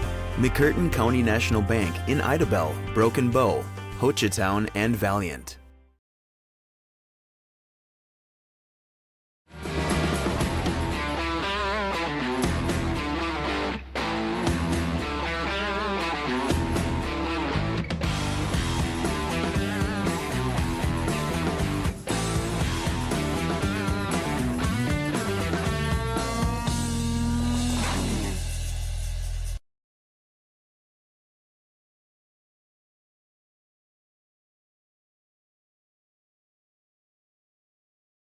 Well, welcome back. Savage is about to kick off. They lead 22-0. Scoring this time on a Corey Frazier run. Here's ball's taken at about there, and he's forced out of bounds after about a 3-yard return to the 37-yard line. Jacob Champagne in on the tackle.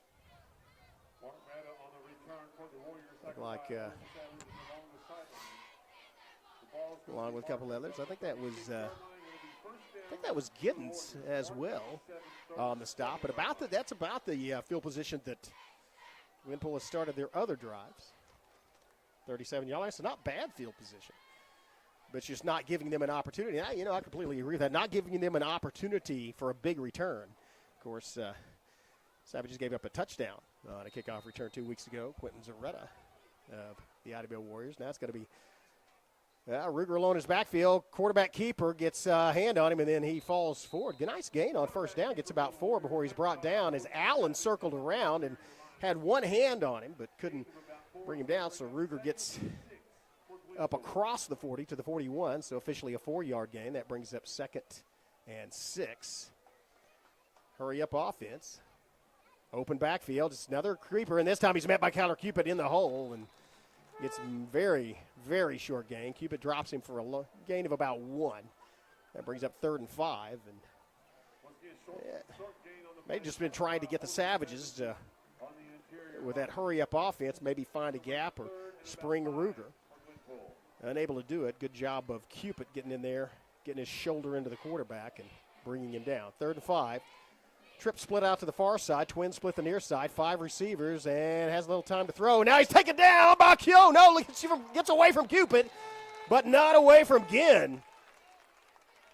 And they had a little time to throw. That was a coverage sack. Great job by the Savage secondaries. There were 5 receivers running out downfield, all of them well covered. Ginn gets the sack. That's going to be officially a loss of 2, and it's going to be 4th down. That's going to force the Glenpool Warriors to punt. 6 minutes left, first half. Savages lead 22-0. And they're going to have Sky Baker back deep. Baker picks the ball up, and here he goes. Watch it. Oh, gets loose from one man. 35, 40. Here's Baker at the 45. Brought down in the open field, but not until he gets across the 45. Nice run. As Baker slightly bobbled it a little, but took that from the 27. Almost a 20-yard return by Sky Baker. Has the Savages in good field position at their own 47. Lots of time left. 5:44 left, first half. Savages have 2 timeouts. They lead 22-0. And here comes that big offensive line. Stellar job on the last 2 touchdowns. Sonny Freeman out there. That tackle. Now big Quillen Bailey in the backfield, the bruiser, and here's a quick pass. It's going to be caught. Oh, no, dropped by Brannon.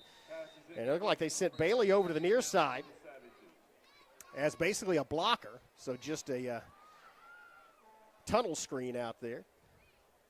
And Brannon just could not bring the ball in. Not a bad pass. He was right in his hands, but It's dropped. It does stop the clock at 5:40, but brings up a 2nd and 10 for Broken Bow. And going to have, they switch out. Quillen Bailey comes out. Corey Frazier goes in as the solo running back. Hal has 2 receivers split up top. Then they're going to flip Braden Williams over in the slot on the far side, and that's going to be a handoff. Here's some running. Watch out. Good blocking. Midfield, 45. And Frazier brought down, but not until he gains about 7, bringing up a very manageable 3rd and 3. That was a nice job coming to the near side of blocking, as he was untouched until he was about 3 or 4 yards off the line of scrimmage. Savage is starting at the end of this half, starting to control it up front, and there's Glenpool trying to get back in position. Savage is already ready, and and it results in a offsides penalty. Savage is going to pick up first down the easy way, I think. Or did they call timeout? Nope. That's that hurry-up offense. Savage is going up tempo and just got them to jump, and so that moves the chains and moves them deeper into Warrior territory. They will have it 1st and 10 at the 41-yard line. Frazier still in as the sole running back, as they have that diamond formation. And now they split Tenejero off to the far side at receiver and Baker into the slot. Howell takes the snap, handoff. Frazier's going to have to try to get away. Oh, manages to run around one would-be tackler, and watch out. Well, he's well pursued. That was deep penetration by Glenpool, forced Frazier to go around him, actually just alter his path, go backwards, and it gave the pursuit time to catch up, so he could not get to the corner and results in a no gain for Broken Bow. Goes down inbounds, keeps the clock running, a little over 4.5 minutes left in this first half of homecoming night here at Memorial Stadium.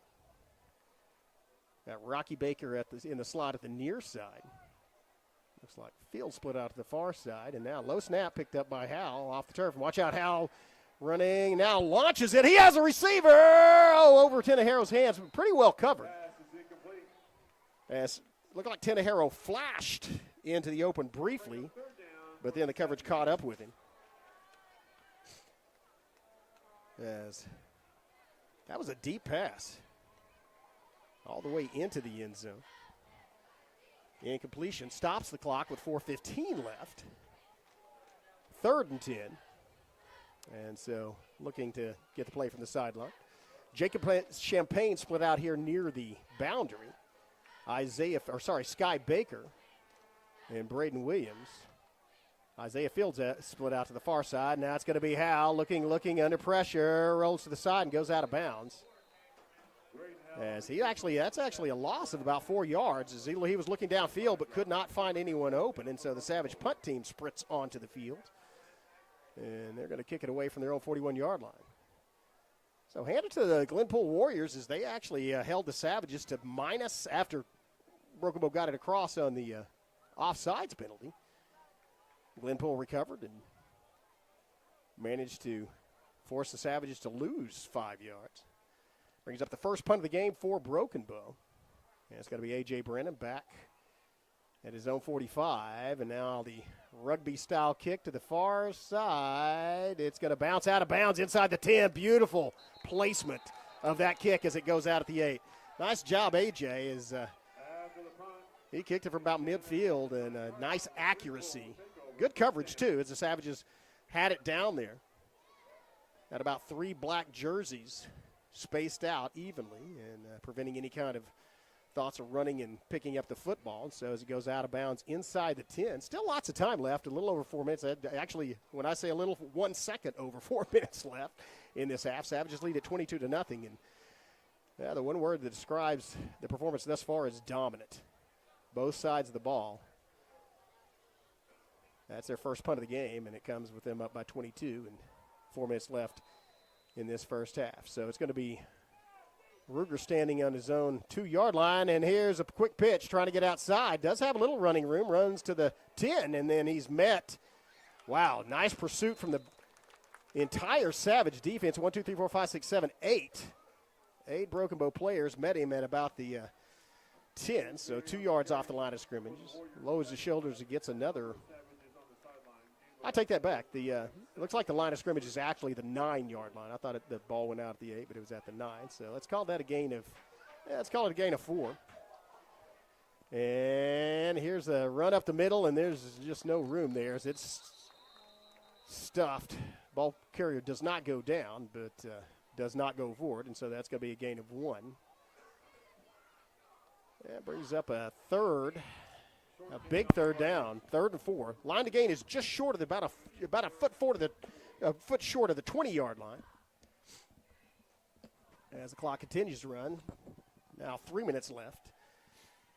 And they may try a hard snap, a hard count on the Savages to get them to jump off sides. That offside penalty would give them 5 yards. Let's see what happens here. Ruger alone in the backfield. Takes the snap, looking to pass out in the flat, looking, and now he's under pressure. That's a grabbed, and he manages to get loose somehow. Now he runs down, and wow, what great coverage as an incredible effort of getting loose by Ruger, and still no one is open. That was just great coverage. I don't know how that's not a hold on number 54 in the backfield back there. He clearly was holding our defender. Thanks for covering for me there, Chris. Sure, no problem. I got the scoreboard's running again. So well, I didn't actually have anything to do with that, but I'm glad it is. Yeah, maybe they plugged it in and or turned it off and plugged it back in. But anyway, great stand by the Savages after that punt by Brandon.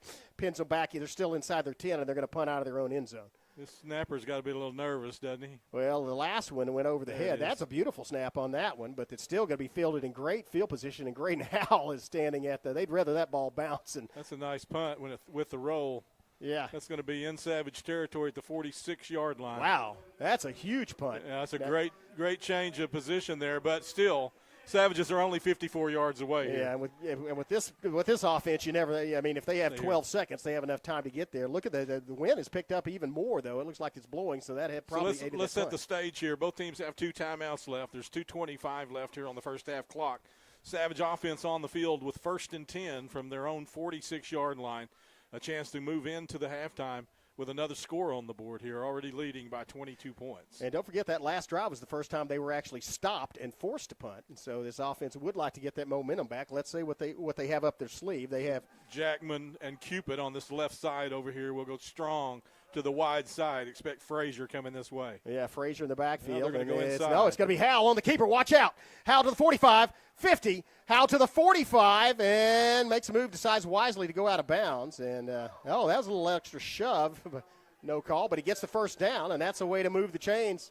They sit Frazier back to the other side trying to draw the defense off, and then it was just Howell keeping the ball and moving the chains. Yeah, so that's 12 yards. It took 7 seconds to do it. Spot the ball at the 43-yard line here in Warrior territory, and the Savages again on the move. So they smell pay dirt one more time here before halftime. Well, and with Graydon Howell in the backfield, that changes everything as far as your defensive scheme. You cannot leave him strong alone. Into the boundary this time. Yeah, it's going to be Howell back, has time to throw, and then he launches it, has a receiver open. Tinahero, touchdown! What a beautiful pass! Dropped it right over the shoulder. Yeah, you found the separation there. Tinahero extended his arms. He didn't push. He just extended his arms, made some space for himself, came up with a touchdown. Tyron Tinahero having a great senior season. Had a little bit of a tough beginning against McAllister, but he has really, really stepped up in a big way since then. And he is leading the Savages now in receiving. And another great touchdown catch for him. That was just beautiful, and a beautiful pass, and he had time to throw. A great job by the offensive line of pass protection for Graydon Howell. So here's Victor again. He's been perfect all year on extra points until tonight, and he's had some bubbles here tonight. Let's see about good this snap, one. and it's a fake. Yeah, it's going to be Shelton. That's a call fake. Shelton looking scrambling, and you got to throw it. Throw it up for grabs, and hey, it's complete. Can he get in the end zone? That's the kicker. It's Silva. That's the kicker. Silva catches his first pass for a 2-point conversion. Maverick will have that in the playbook next week. Don't forget about the kicker. Yeah. So it's going to be 30-0 here. Oh, wow. We got a penalty. Probably an ineligible receiver. Probably. Yeah, I'd expect that. That was a great job of scrambling by Skelton to avoid getting brought down. But maybe all for naught. Yeah, when you have something going on like that, that's usually an ineligible receiver downfield. Looks like Reese is out there in the conversation, so he's thinking maybe Well, they're talking to the Savages. Well, though. they either have to take the penalty. It doesn't nullify the play. They either have to take the penalty and make us replay it, or they decline the penalty and we get 2 points. Are we sure it's not unsportsmanlike conduct? No, he tapped his hat. He tapped his hat there. Okay. So we're going to redo this from 5 yards. It's an ineligible receiver downfield against Broken Bow. Yeah. Which normally would have loss of down, but not on a – there's no clock. No, you have to replay an untimed down if you have a penalty. So. Well, that's a shame because it not only negates Silva's first reception for points, but also Blake Skelton's first throw for points. That's true. It was a very entertaining play, though. That's Blake's first throw period, isn't it? I think so. Yeah. First pass from scrimmage in a varsity game. In a varsity game, yeah. So we're gonna line up with the offense now. Well, yeah. I mean, we've got Hal back in there with Bailey. This may just be power football. Give it to Bailey and see if he can follow the line. Mm-hmm. Nope. It's going to be Graydon Hal scrambling, looking, and man, he has all day. Launches it, extra point conversion. And that was easy. That's Hall once again. Howell to Hall for a 2-point PAT. Dejan with a great catch there. 30-0, the Savages. 2:06 left here before halftime. Let's take a commercial break. We'll be back right after this.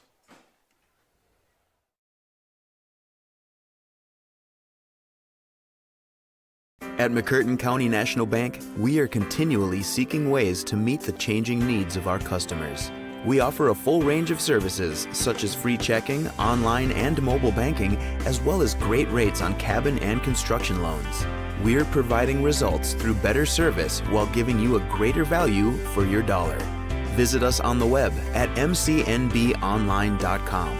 McCurtain County National Bank in Idabel, Broken Bow, Hochatown, and Valiant.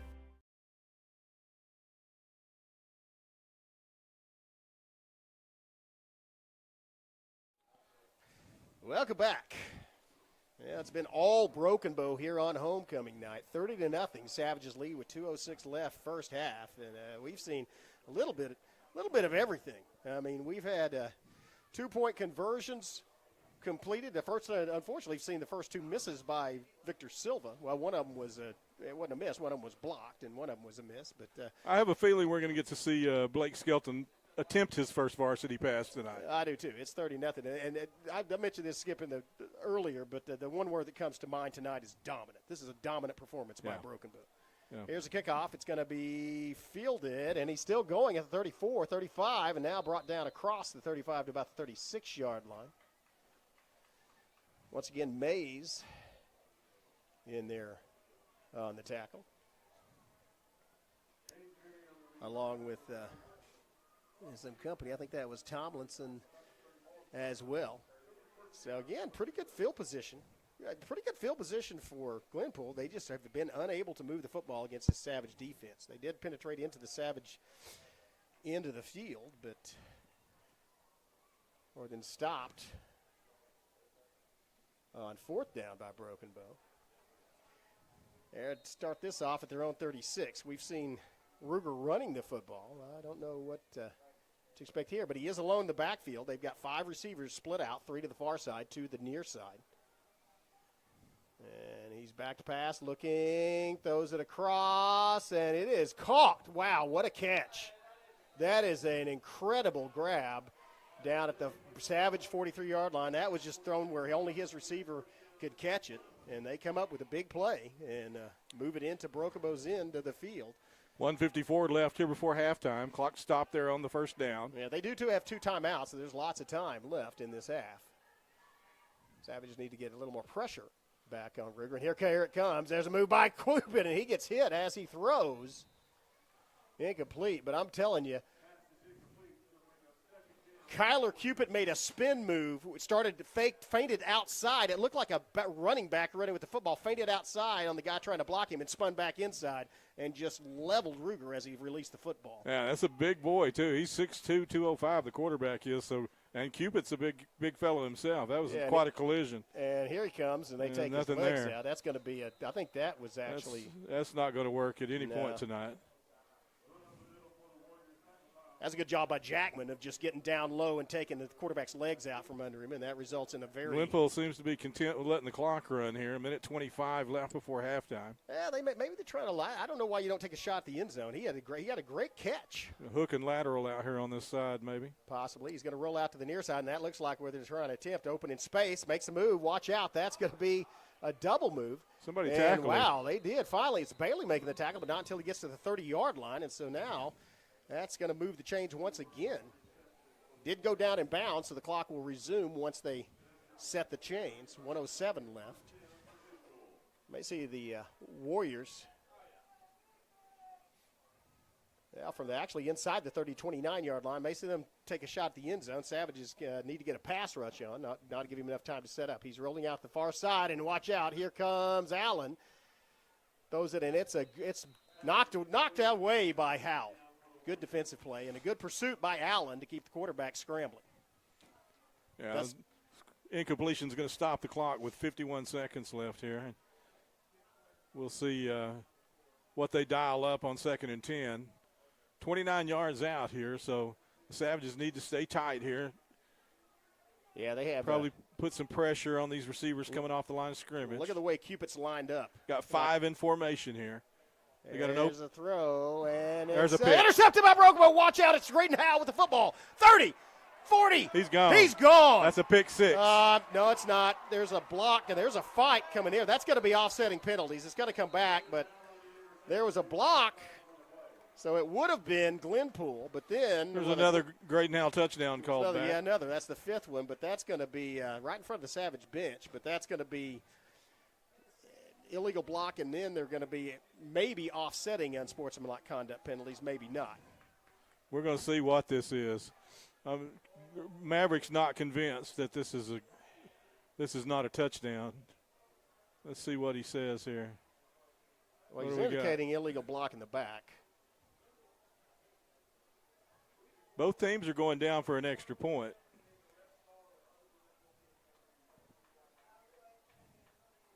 So we haven't had any kind of indication here. Maverick sent his team, his extra point unit down. Now the officials are sending them back. So this one's coming back, it looks like. Yeah, that's unfortunate. That's a great interception and a nice return. But these guys have spent a lot of time conversing with one another in this football game. Yeah. And they are not discussing 17th century French literature. They may be asking what happened. They're going to run it. Well, we're going to – whatever it is, it's a post-possession foul. Well, so it's going to be Broken Bow's football. There's no way they take the ball away from Broken Bow. No, it was on the return. Yeah, it was definitely – I mean, the thing was, it was 10 yards behind the Here we return. go. Let's see what this call is.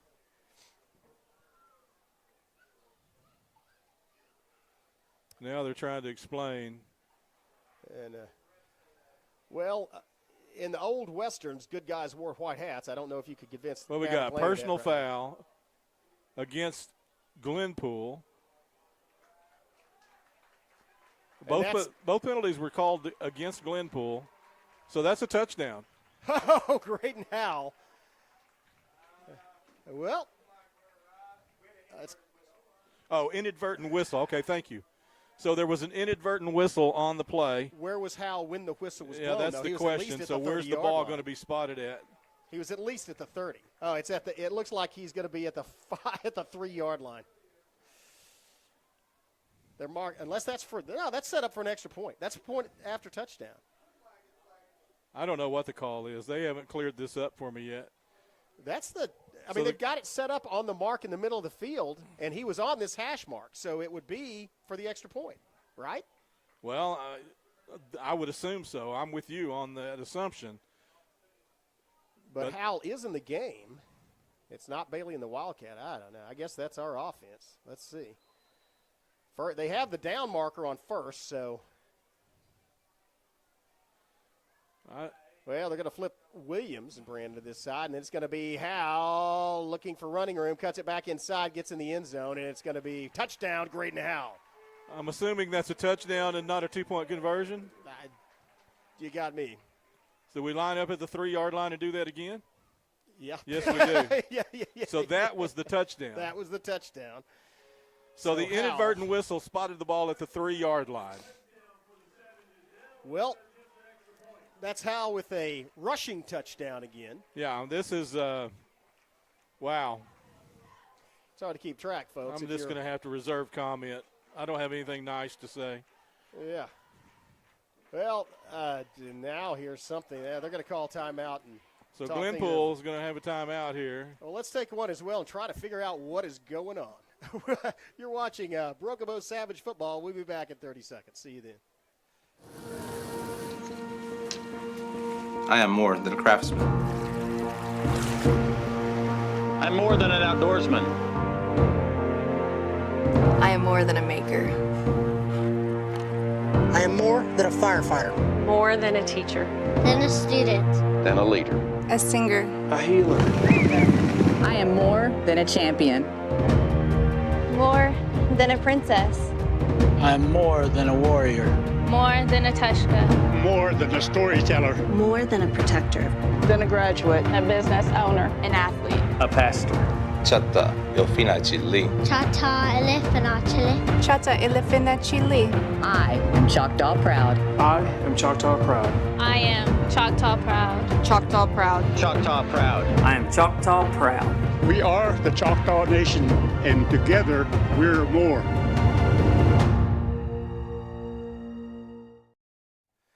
Well, welcome back. Savages have put the ball in the end zone again with 32.7 seconds left. Graydon Howell on a 3-yard run. It's 36-0, and they have Victor Silva lining up for the point after touchdown, extra point. And Skelton to hold. Yeah, and Savages is just dominating. Last two attempts have not been successful for Broken Bow's kicking team, and there's something else happening. That's going to be illegal procedure. Yeah, we may see a 2-point conversion on this one as well because they're going to move the ball back. And yeah, so we got. Boy, this has been a terrible ending. not in terms of outcome for us, but just in confusion. Yeah, just how confusing it is. Maverick Lang is standing on the 20-yard line. I mean, on the marker, on the 2. So,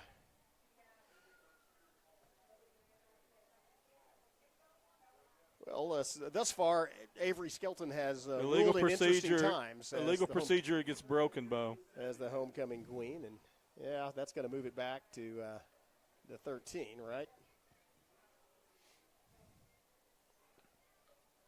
That'd be a good chance to check out the leg of Victor Silva. Now we've got another penalty. Oh, man, again, we're 27 seconds from halftime. By the way, we will bring you the halftime show in its entirety here on this. Yeah, we've got a network. Dead ball, unsportsmanlike conduct against Glenpool. Yeah, this is getting chippy, getting ugly. You got one team that's behind by 6 touchdowns, and they're not happy. And I guess technically it's 5 touchdowns and a safety. That's isn't it? true. Yeah. Yeah, 36 yeah. points on the board, and hopefully about to be 37. And it looks like number 54 is exiting the grass here. So he's going to not only set the rest of this game, but he'll have to set the next one as well for that if he's ejected. If he's ejected. But they didn't indicate that. They would indicate. Well, the referee was the one showing him to the sideline, but that doesn't mean he was ejected necessarily. Well, he's talking to his coaching So here we go, untimed down, Victor from the 10-yard line. See if we can get this one right. It's going to be a 20-yard attempt. Good hold, snap, good. There it is. It splits the uprights. Nice kick, and it is 37-0. And so after much ado, Savages now lead by 37 with 27 seconds left. We're going to stay right here and talk this over. We mentioned what we're bringing you at halftime earlier, Skip. Yeah, we've got some honorees. We've got some guests here. Of course, it's homecoming here at Broken Bow tonight. Avery Skelton is your 2024 football homecoming queen. And I've had the pleasure today of spending the day with 3 gentlemen who are really just legacies here at Broken Bow, trailblazers. Coach Lavelle Hill, Coach Mike Burris, Coach Ralph Cubitt. All three men today spoke to our history classes. They also spoke to our football team prior to coming over to the stadium tonight. If you don't know who these men are, Lavelle Hill and Larry Taylor were the first two black student athletes at Broken Bow High School. They were the first to transfer from Dunbar High School. They led Broken Bow to the state championship game in 1965. We unfortunately lost to the Clinton Red Tornadoes in that game, but that was our first appearance in a state championship game. And then a few years later, 7 years later to be precise, Mr. Burris and Mr. Cubitt led the Savages to the 1972 state championship and subsequently to the 1973 state championship as well. Great men, great trailblazers. Not only was Mr. Hill the first black student athlete at Broken Bow, he was also the first teacher, black teacher and coach at Glenpool High School. So this is an appropriate night for him to be in the stadium. Any night's an appropriate night for him. Yeah, any nights. And what a wealth of history in those gentlemen's tales. And here's a nice job. That was a great job taking out the legs from underneath the ball carrier. One of the things we talked about today were the names that they had under Coach Axton. That's the Chicken Chaser squad. Yeah. That's who those guys are. Yeah. Cole Patrick on the tackle, by the way. Cole Patrick on the Chicken Chaser squad there. For our Cobra Kai fans, he swept the leg with his arm. 23.9 seconds left here before halftime, and we'll see if Glenpool wants to try to run the offense or if they're satisfied to take a knee and go to the locker room down by 37 points here. Well, after giving up a interception return for about 70 yards, I think they might be content to maybe hand it to your running back and see if he can break it. Yeah, he's going to line up. He's going to line up in the gun though. So he does have a man in the backfield. Yeah, it's just going to be a run up the middle, hoping to get him loose, and he gets. There's a penalty coming in. Yeah, that's a takedown on the safety. The safety came in. They tackled him in the backfield there. That's going to be against Glenpool, illegal block. So, I guess a fitting way for this half. Yeah, it wasn't actually a hold, but it was an illegal block either way. So that took all of 11.7 seconds off the clock. Man, I kind of wish the clock wasn't working again and would keep running. Yeah, out of this half. Yeah, I'm with you there. Let's go ahead and get out of this half, and we'll see. What is the mercy rule on the clock running in the second half? I don't know. Past that point, I think. I don't know. I thought it was 35 points. I think you might be right about that. Yes, sir. Yeah, bobbled the ball. Now he's brought down to the backfield by, Kyle Ginn. Kyle Ginn and Kyler Cupid converged on him. That's a direct tackle for loss, and that'll do it for one half of football. Savages lead 37-0. It has been a dominant performance by Broken Bow here on homecoming night. We're going to take a break, have some commercials. They'll be back with this halftime show. 37. We'll be, as we said, we'll be watching some great performances. So join us then. See you in 30 seconds. At McCurtain County National Bank, we are continually seeking ways to meet the changing needs of our customers. We offer a full range of services such as free checking, online and mobile banking, as well as great rates on cabin and construction loans. We're providing results through better service while giving you a greater value for your dollar. Visit us on the web at mcnbonline.com. McCurtain County National Bank in Idabel, Broken Bow, Hochatown, and Valiant.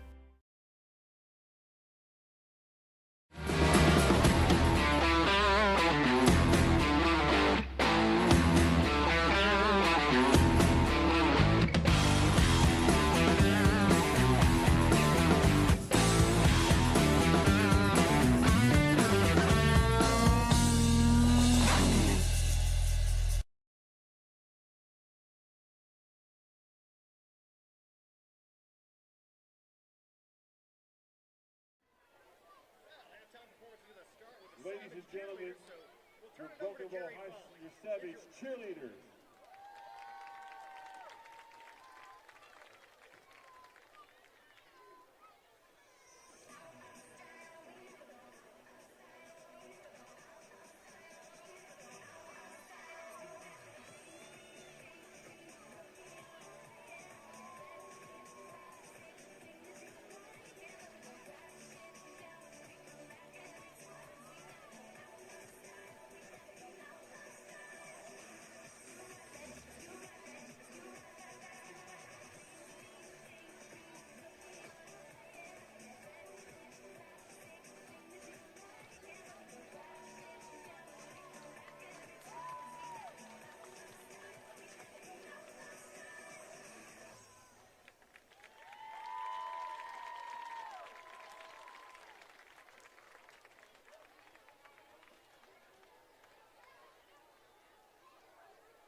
Ladies and gentlemen, let's introduce your Broken Bow Savage dance team.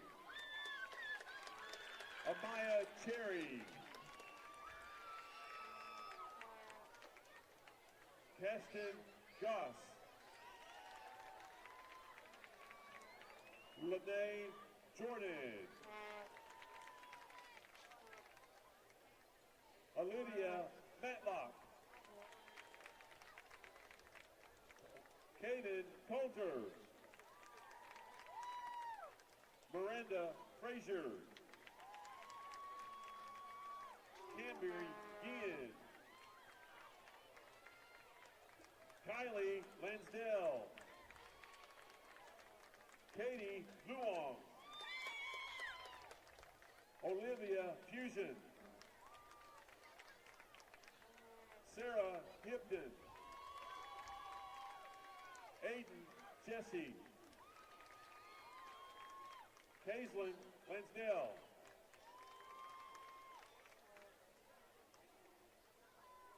Fallon Martin. Violet McCarroll. Michaela Kusher. Corey Kent. And one of your captains, Miss Haley Brantley. And your other captain, Skyland Shoke.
Ladies and gentlemen, your Savage dance team. And now, ladies and gentlemen, would you direct your attention to midfield?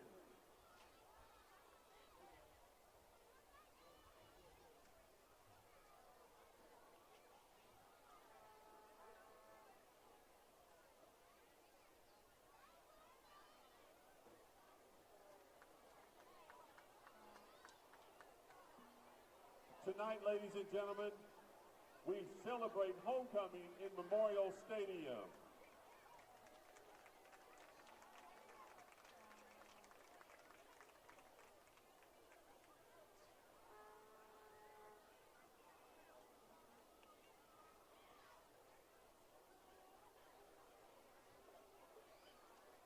Okay, would you direct your attention to about the 30-yard line, ladies and gentlemen? Tonight we celebrate homecoming in Memorial Stadium, and we are honored to be joined by a genuine trailblazer and a 1966 graduate of Broken Bow High School. As a high school student attending Dunbar High School, the local black high school here, Level Hill successfully negotiated an opportunity for himself along with his best friend Larry Taylor to become the first two black student athletes to attend Broken Bow High School. and play for the Savages.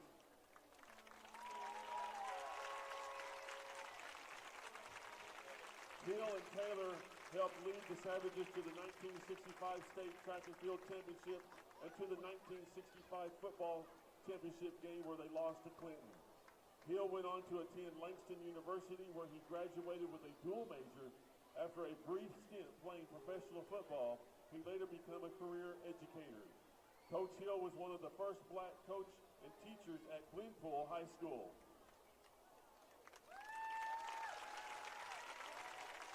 Tonight he is accompanied by his family, Darren Hill, his son, his daughter Christy Johnson, daughter Sophia Hill, son Lucas Hill, grandson Henry Hill, grandson Evan Hill, daughter-in-law Stephanie Hill, his wife Dana Hill, his cousin Mike Burris, and his cousin Ralph Cupid. Burris and Cupid were all-state players on the Savages 1972 and 1973 state championships teams. Both men are also career coaches and educators. Coach Burris was the first black coach at Broken Bow High School. Ladies and gentlemen, Broken Bow Schools is honored to celebrate the homecoming with these trailblazers.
Savage fans, please join me in welcoming your award-winning Savage Pride Band. The band is under the direction of Nate Sheely, Lucas Hott, and Rebecca Colbert. Tonight, they will be performing part of their competition show entitled Sideshow. Musical selections include I'm a Marionette by ABBA and Poker Face by Lady Gaga. Soloists include Addison Williams, Lorenzo Mares, Kaylee Colbert, Gracie Johnson, Jimena Ramirez, Sydney Walls, and Mackenzie Houston. The band is under the field leadership of America Romero. Drum major, is your band ready?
Yes, ladies and gentlemen, that is Graydon Howell, the quarterback, leading the fight song in the marching band. He is quite a remarkable young man.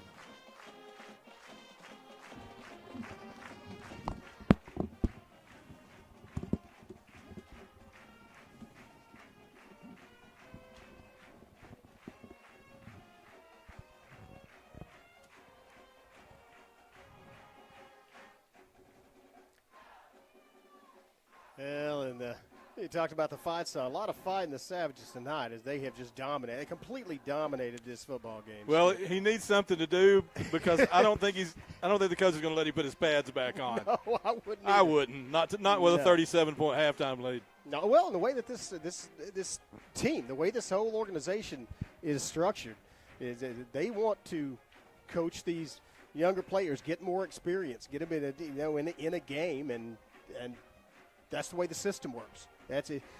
As Rick Lang talked about in that interview 2 weeks ago you did with him, he said, we have the system, it usually takes about 3 years to get implemented, but these guys are excited and going after it, and so we're about halfway there in 3 games in a 3-year system, and so that's part of it is you get them in here in the game and experience. They're, one snap away from being a starter. Well, Chris, we've talked about it before about how many layers there are to this offense, this multi-formation offense that Maverick Lang has come into our school with. And you're right, it's probably at least a 3-year plan to get the full effect of what he can do offensively. He is truly a very, very smart young man and a really great leader and football coach.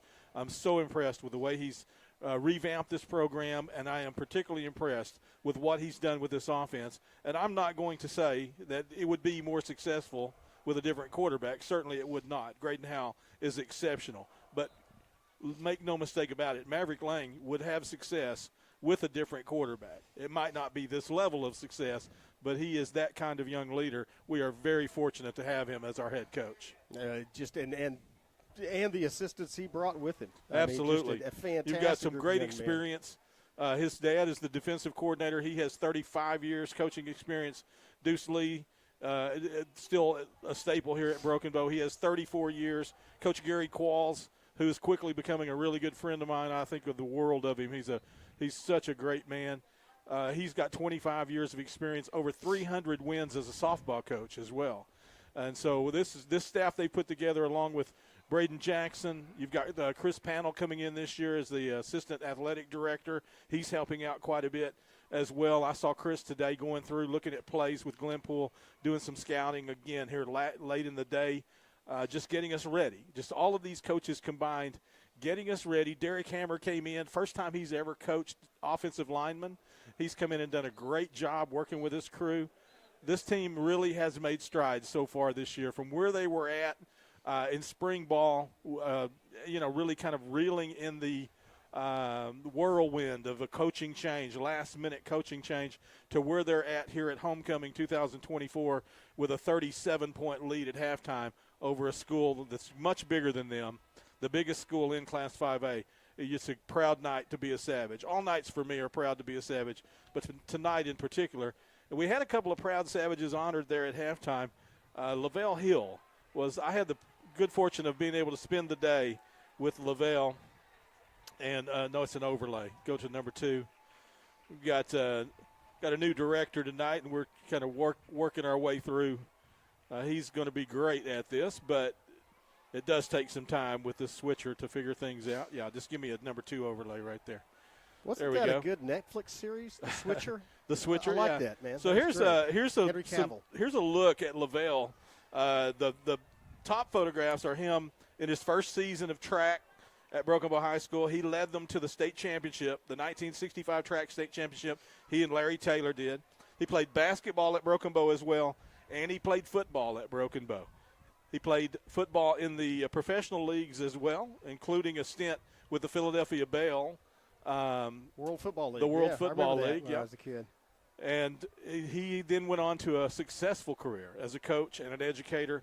And what a great day it was for me, because those guys were my heroes when I was young. Mike Burris was my position coach in high school. I think the world of him. I had such a great time today being able to just socialize with those guys. And then getting to know Ralph Cupid a lot better today than I did before. I'd met Ralph before, but today I really got a chance to kind of get his personality and spend some time with him. It's been a really fun day. And they presented with some shirts. I hope they're the ones that say family with that BB arrowhead on it, because they are part of that big Savage family. Absolutely, they are. They're the uncles, right? Yeah, absolutely. Yeah. And I tell you, Mike Burris looked like he might still be able to suit up and play. I don't want him. Great athletic I don't shape. want him to tackle me. I don't either. Yeah.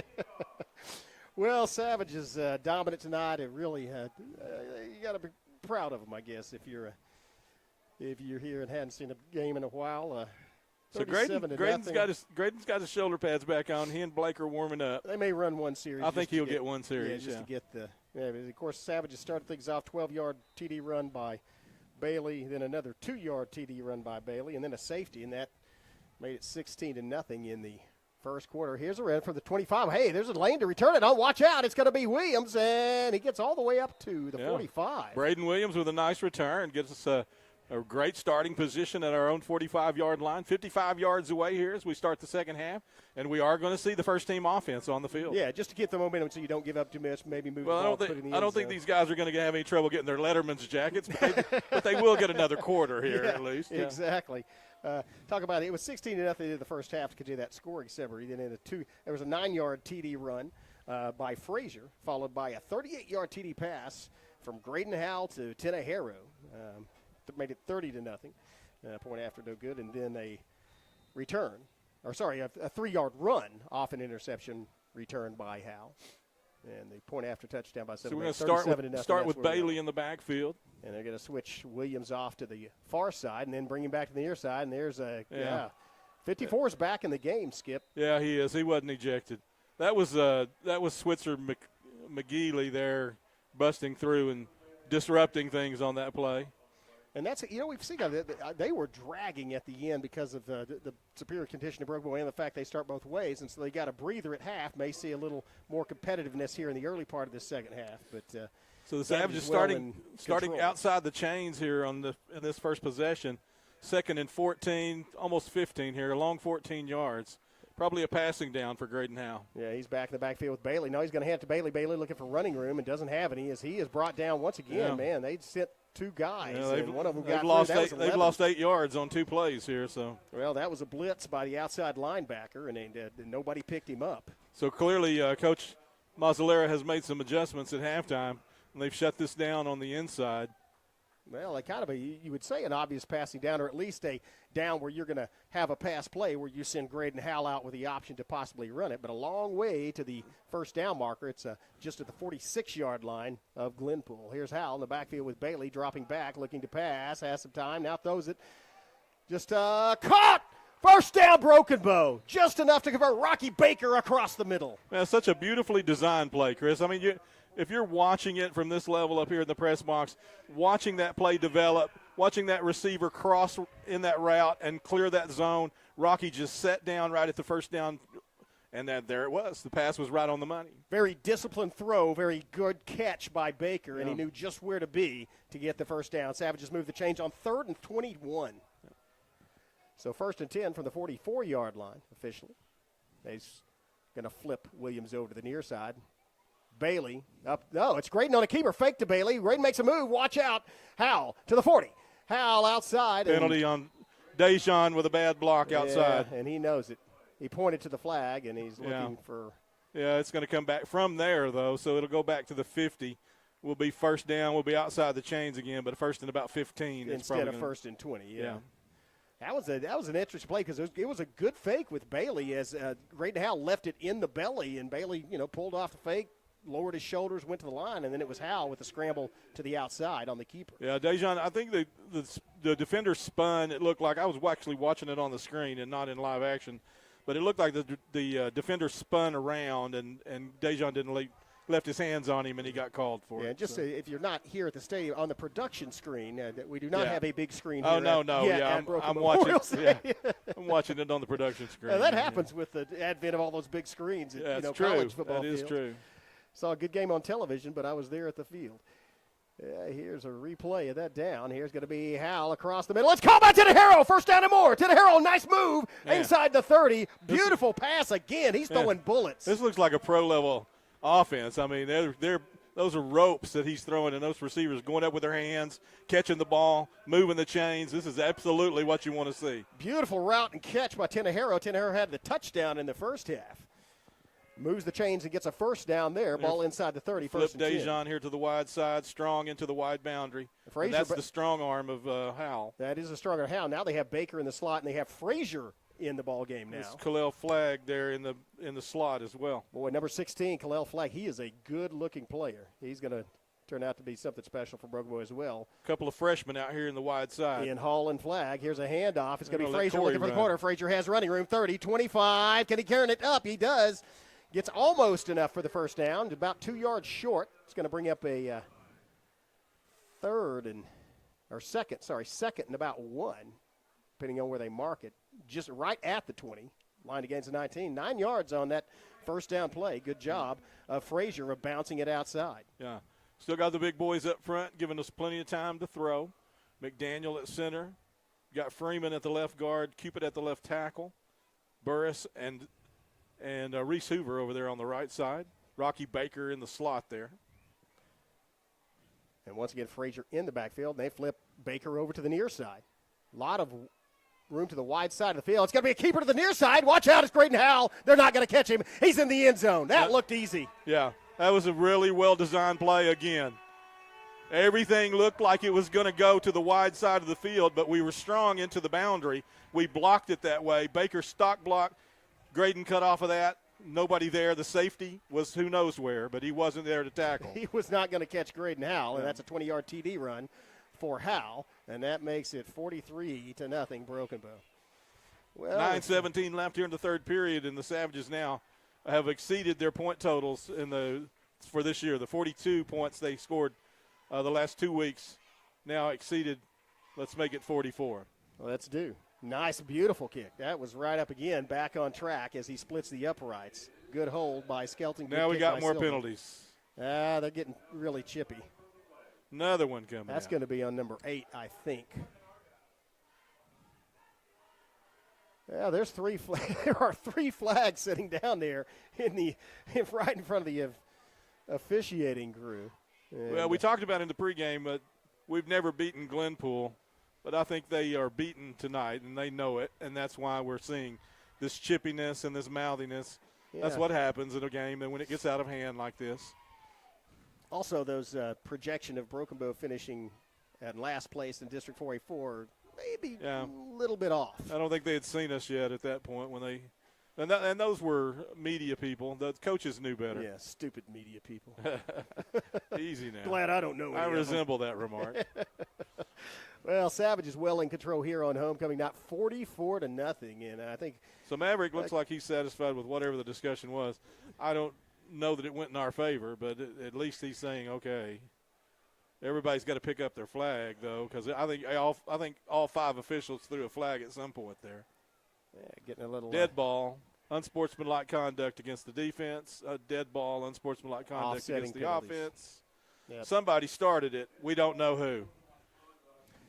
So that's going to be offsetting penalties will result in no mark-off, just a kick-off from the post. And that's, again, a dead ball foul, so there's not – all we'll do is go and kick it off as normal. It was unsportsmanlike conduct, though, so if they get another one, they could be ejected depending on which players. Well, it's not the first unsportsmanlike call of the night, so it depends on who it was against. I think 54 was for Glenpool was that first one. Let's see. Now he's going to go talk to the Glenpool coaching staff. Asking about what's happening here. So it looks like Coach Mazzolera is satisfied with the explanation as well. They are marching a penalty off here, though. What's this about exactly? It's an offsetting. I don't know. Do they walk and then walk back? It's an offsetting penalty, so. I get it. I mean, do you really have to do that? No. Running clock, they're saying. Oh, yeah, that's the mercy rule is in effect. Yeah. I think it is a 35-point. If you lead by more than 35 points in the second half, the clock starts running. Chris. and it never stops running. Even if they get back within that 35 points, the clock continues to run for the rest of the game. So this is, mercifully, we will not have a clock stoppage. Well, Savages again, 44-0. Man, how about we talked about the Savage offense put all those points. How about the Savage defense, though? Again, we'll see some non-starters in for probably the remainder of this game, but the Savage defense has vastly improved. Chris says there's not a point total that triggers this. It's just an agreement. Mutual agreement. Agreement. I think you would mutually agree. It's a long bus ride back to Glenpool. Yeah, it sure is. Here's a high kick. Oh, this one does have some hang time on it. Gives the team time to get down there. Now he's a little seam. Oh, nice open field tackle. That was a beauty of a tackle. Who is that? Beautiful. That's an 80. Who is number 80? That's Maverick Soto. That's the second time he's done that on Maverick kickoff. Soto. I called his name last week. He had a solo tackle. Let's give him credit. That was a beautiful open field tackle. So Maverick Solo, if you will. Soto got a solo. That's it. Yeah. Maverick shot first. Okay. So that's a Star Wars reference in case you were wondering. And nobody was. Thanks for pointing that out. Yeah. The ball's going to be at the 36-yard line, and that's where Glenpool will start off. I expect them to maybe run it up the middle. The first team D is still in. Kind of expect that at least for one series. They're going to send a man in motion. Send him back out to the side. Patrick and it's going to be a handoff, looking for room up the middle. Doesn't have any as he has his legs taken out from under him. That's going to be Jackson Porter. Jackson Porter, again, is absolutely whipping number 71. He has not blocked him tonight. No, and Ginn in there as well, 55 and 53. But I think that was Porter that made contact with the legs at the first part of that play. And how about that? I mean, keep in mind that both Ginn and Porter are sophomores, right? No, juniors. So some underclassmen making plays, and here's caught in the backfield and brought down by guess who? Kyler Cupid. Cupid, man, he is so fast for a big man. He just moves, and he takes such good angles as well. He doesn't get out of control. He seems to be able to change his direction. It's hard to make a move on him. That's just one of those big, dominant edge rushers that has some good feet under him and has a good habit of taking the feet out from under opposing ball carriers. The big third down coming up, 3rd and 12 outside the chains. Line to gain is the 46-yard line of the Warriors. They're going to hand it off up the middle, looking for running room. Has a little, and he's brought down by Bailey in the open field. Not nearly enough for the first down. Barely got back past the original line of scrimmage. They're going to be forced to punt. Yeah, Bailey did a good job there scraping off, and they did get a little bit of positive yardage, but not nearly enough. 4th and about 8 here. Sky Baker will be back in the return formation. Savage is doing everything right tonight. Really playing well, playing so well up front. Really got to be impressed with what they're doing at the line of scrimmage. Now against a much bigger team. Well, I won't say much bigger, but a bigger team. But they are a bigger team, yeah. That's not a good kick. No, that is not. That didn't make the chains. That didn't make the line to gain. Where'd it go? That's at the 42-yard line of Glenpool. It's in there into the field. Yeah, we've got great starting position here. Let's see if Blake gets to go onto the field. Number 17 is in the huddle. Yes, sir. Yeah, I think we'll probably stay with the first team offense, but we'll change quarterbacks. Probably the lineman, because you don't want. I think they're going to give him a chance. So his first team line, and Blake is in the huddle. So Patrick. So we got new backs. That's what we have. We've got new backs on the field. Patrick this looks like and is that Skelton. Nocum? Is that Nocum at the wide slot? Yep. Yeah. Along with Flagg. Yeah, Nocum and Flagg split out to the near side. So we're going to get a chance to see some young players here. Hall split out the far side. Skelton at quarterback. Patrick in the backfield. Handoff. Patrick up the middle. Patrick has a little bit of room, and then he's strung. Oh, nice job keeping his legs pumping. He gets an extra 2 yards after contact. Yeah, they knocked him backwards, and he kept moving. Kept his feet moving. Cole Patrick, a strong player, he gained a lot of muscle since last year. A lot of time in the weight room on the powerlifting team, and he showed why there as he drug a defender for an extra 2 yards after contact. Let's call it a gain of 3. Not that I'm wanting to pour salt in a wound, but I would very much like to see Blake throw the football. Just to get one anyway. Well, and the thing is that the clock's running, so it doesn't, No, that's what I mean. We get him in a down and distance where he can actually – because he's got a very smooth – he's still a freshman. Keep that in mind. So when you're watching him, his body movements and things are going to get better. His footwork's going to get better. But he has such a smooth throw. He's got a great stroke. Let's see what he does here. Well, his sister has a crown on. Does that mean she gets to call plays? Yeah, he's going to hand it to Patrick again. Patrick, not as much. Uh-oh, loose ball. Looks like we got it back. I think we did get it. Yeah, maybe that was Reese an alert Hoover. play. That was Reese Hoover. An alert play as he just pounced on it. Yeah. And that actually goes in the books as a carry for 3 yards by Hoover. It's a carry until the point of fumble by Patrick, and then Reese Hoover goes in the official stat book as a 3-yard carry. Reese gets a +3 on the fumble recovery. Yeah. So. Always nice to be in positive yardage when you're an offensive lineman. So here we are at 3rd and 5. I don't think he's going to throw it here, though. Nah. I think he's going to hand it off again. And play clock down to something 13. we haven't seen tonight is that misdirection play. Let's see if Braden Williams comes across here. They do have him in the slot, and they do have they are going going to throw it. Skelton back to pass under pressure, and he's going to get a little too much pressure. Not going to throw it either. Yeah, not with that kind of rush. Nah, that was a jailbreak. Yeah, he is brought to the ground, and that's going to bring on the punt team. Clock still moving. 2:38 left here in the 3rd period. The Savages, Adrian Brannon on in punt formation. Brandon had a beautiful punt earlier. No, the only one he's punted this game so far is he put it inside the 10. So a whistle stops play, but not the clock. Yeah, and that's the way it'll do it. Timeout on the field. We'll stay right here and let's talk about the so the clock does stop during timeouts. Oh, it does? It does, yes. Oh, well. That's the only time it stops. Okay. It's a continuous running clock during play. Well, timeout on the field, and let's talk about what we've seen, the evolution of this team, Skip, because they, like I said, they keep getting better every weekend. This is, and again, Glenpool, not the caliber team that the Idabel Warriors are. I mean, Idabel Warriors were ranked 4th in the state when we played them, and they beat Ashdown 42-0 last week. It would not surprise me at all for Idabel to be a very similar score against Glenpool like this. Idabel's a very good football team. We had it going on. We showed up. Yeah, we did. We did everything we needed to do in that game, except for a couple of big plays. But we fixed that this week. If you look ahead at this district, you're worried about Salisaw next week. That's at Salisaw. I mean, that's the first hurdle for us to jump, and we would be considered. We're considered a dark horse contender. We are a legitimate contender if we win in Salisaw next week. Yeah, they're picked to place second in the district by the media. Well, back to punt, Brannon. He's going to kick it from his own 45-yard line. Nice high kick. Let's see if it takes a Savage bounce. It's going to come down somewhere around the 20. That hit somebody. Yeah, it actually hit. That hit somebody. I think it hit one of our players, and so it hit Flag. He was down in coverage. Flags again. More flags at midfield. Okay. 45-yard line. Something happened at the line of scrimmage. Holding, roughing the kicker, what? I'm not sure. But I didn't see any roughing going on. It had to be something at the line of scrimmage. Unsportsmanlike conduct against both teams.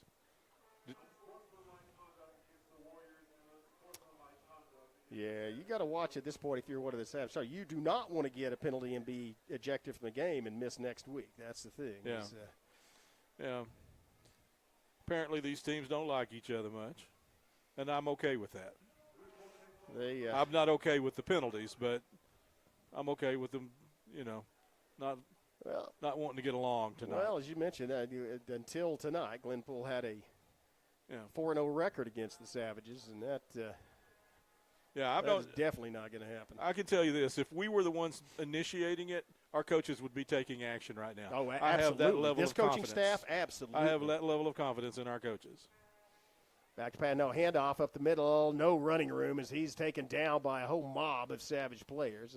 Searches ahead, keeps his legs pumped, gets another 2 yards, but he was met right at the line of scrimmage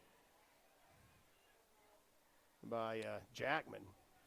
And I believe Bailey, too. Jackman stood him up, and Bailey came in there.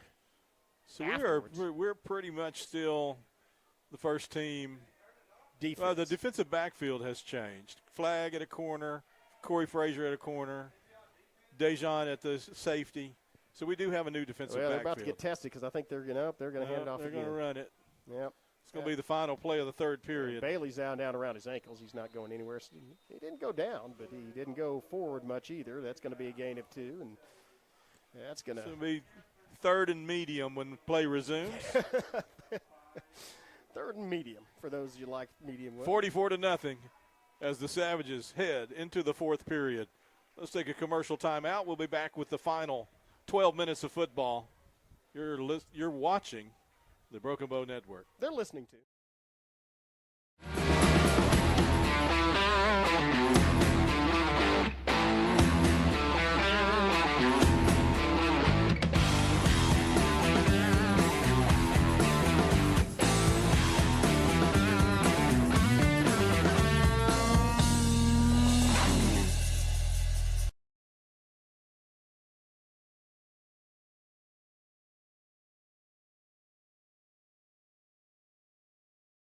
At McCurtain County National Bank, we are continually seeking ways to meet the changing needs of our customers. We offer a full range of services such as free checking, online and mobile banking, as well as great rates on cabin and construction loans. We're providing results through better service while giving you a greater value for your dollar. Visit us on the web at mcnbonline.com. McCurtain County National Bank in Idabel, Broken Bow, Hochatown, and Valiant. At McCurtain County National. Warriors with a third and medium as Skip Copeland. Oh, legs taken out by Kyler Cupid. Man, he just got in the backfield and knocked the feet out from under. That's going to bring up fourth and about 3 here. Be an interesting call for them if they go for it here. I mean, it's a first team. Okay. You got the first string defense. Yeah, this is a risk. Yeah, they tried a hard count. That's going to give them the easy one there. Yep, and they get it. And that's Porter. He's played so well tonight, but that was a mental mistake. Well, that's going to give them 5 the easy way, and does move the chains. Of course, it does not stop the clock. And again, that's another. Is that Jimmy Brown getting in the game? First action here. 73. Look at your roster. It is. I don't have a roster. Yeah, it is. I think that's Jimmy, though. Let's see if he can.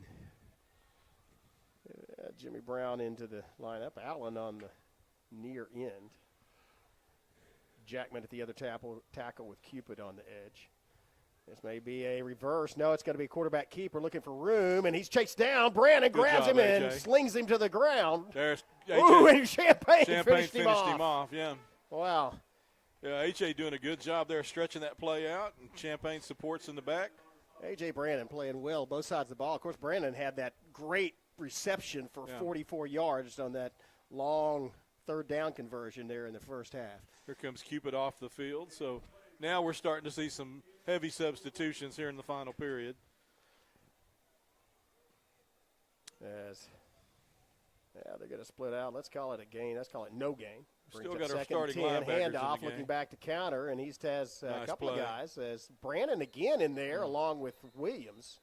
Yeah, we've still got our first-team linebackers in the game, and they're still playing. That was Brown as well, getting very physical football. Yeah, I think. Of course, and as you mentioned in the pregame, when the leadership position that Quinlan Bailey's in, they'll probably leave Bailey in there with, leading. Well, and we're younger players as they come in. We're just not that deep at linebacker. I mean, you're seeing most of our linebackers on the field during the varsity action, so let them play. Yeah, 3rd and 8 coming up. Here's a rollout. It's going to be a keeper hold, by no Ruger, and he gets leveled out of bounds. Champagne. He did not get to the first down marker because he was knocked 5 yards out of bounds by Jacob Champagne, but there is a penalty on the field. Yeah, there was a hold at the edge there. I don't know if they called that or not. You're the PA. It said quarterback keeper knocked out of bounds. You could almost leave of bounds off of that by Jacob Champagne, as that was a brutal hit, very illegal hit. put his shoulder into his chest. Here we go, another 4th down. Let's see if we can hold. Let's get a little discipline up front. Nope, it's going to be handoff up the middle. Look, he doesn't get it. He's wrapped up in the backfield and brought down. Yeah, that's going to be a turnover. That's going to be a turnover on downs. Jimmy Brown getting up the bottom of the pile. Clock moves with 8:45 left here in the final period. The Savages will take possession. And that at should the 41-yard line. Probably the final possession with a running clock. And the Savages, I mean, they're going to be in no hurry. Yeah, we might have to move the chains one time to run it out, but it'll be close. 44-0 though. We've done all the things. We didn't have to show anything tonight either. That's another good thing. Sallisaur's going to look at this film and they're going to say, "Well, we've seen all this. Yeah, nothing new on here." Yeah. You got to watch number 4 when he gets loose. Yeah. 44 can run up the middle, and the defense can hurt you. Well, it's going to be Skelton looking to the sideline. Still a lot of time. Blake's missing a player. Yep. 15 seconds left. As Sonny Freeman getting out on the field quick here. That's actually that is Freeman. Now they're going to flip Williams over to the other side in the slot. It's going to be a handoff. Cole Patrick looking for running room. Drug down, gets back to the line of scrimmage, but that's about it. Once again, I mean, they're down 44 points. They're stunting inside. Which, I mean, they do what you do, but at this point in the game, let's just let the clock run. Yeah, and the thing is, for those of you not as familiar, stunting inside, normally you leave the outside open, you throw a pass out there in space, and they know we're not going to throw the ball. Yeah. Or at least they think we're not going to throw the ball, and so it's not really a gamble like it would be when the game's on the line. But, I mean, if that's what they're going to do, and I'm sure Maverick's just content with letting the clock run here, and he's going to use all the play clock. Yeah, keep in mind, Brobo has 3 timeouts, so.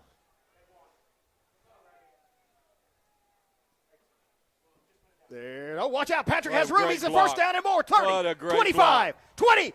Paul Patrick's loose into the end zone. Cole Patrick on 2nd and 9 goes 42 yards into the end zone, and there ain't no flags. Chris, there were at least 2 outstanding blocks there. Braden Williams out on the outside. Cole Patrick had an opportunity to cut back off of Braden Williams' block. He found an open lane to the end zone. The Savages now have, as Barry Switzer would say, hung a half a hundred. There it is. Yes. What a great run by Patrick and cutting off of those blocks as well. Skelton in to hold. And Silva the kick. Victor and getting it through. Splits the uprights. 51. 51 to nothing. And just for the record, Blake Skelton has still not attempted a varsity pass. That's true. Yeah. We're rooting for you, Blake. We're ready for it. Yeah, just a freshman, as you mentioned. He is. He's going to be a great player as well. Wow, man, that was just that was a scary run by Patrick. I mean, he accelerated. He had some speed on him. So what we scored 26 at McAllister, 42 at Durant, 42 against Ida Bell, and now 51 here against Glenpool. This is a juggernaut offense. And we gave up 34, 28, and 21. Is that right? 42, 34, 36. Was it? What was the 34, 26 was McAllister. Yeah, 34. 42, 34 was Durant. 42, 21 was Ida Bell, and this is 51. It keeps going. It's trending the right way in both directions. So we're going to beat Sallisaw 75 to minus 12. Yeah. That's good. I didn't think of the minus 12, but I like that.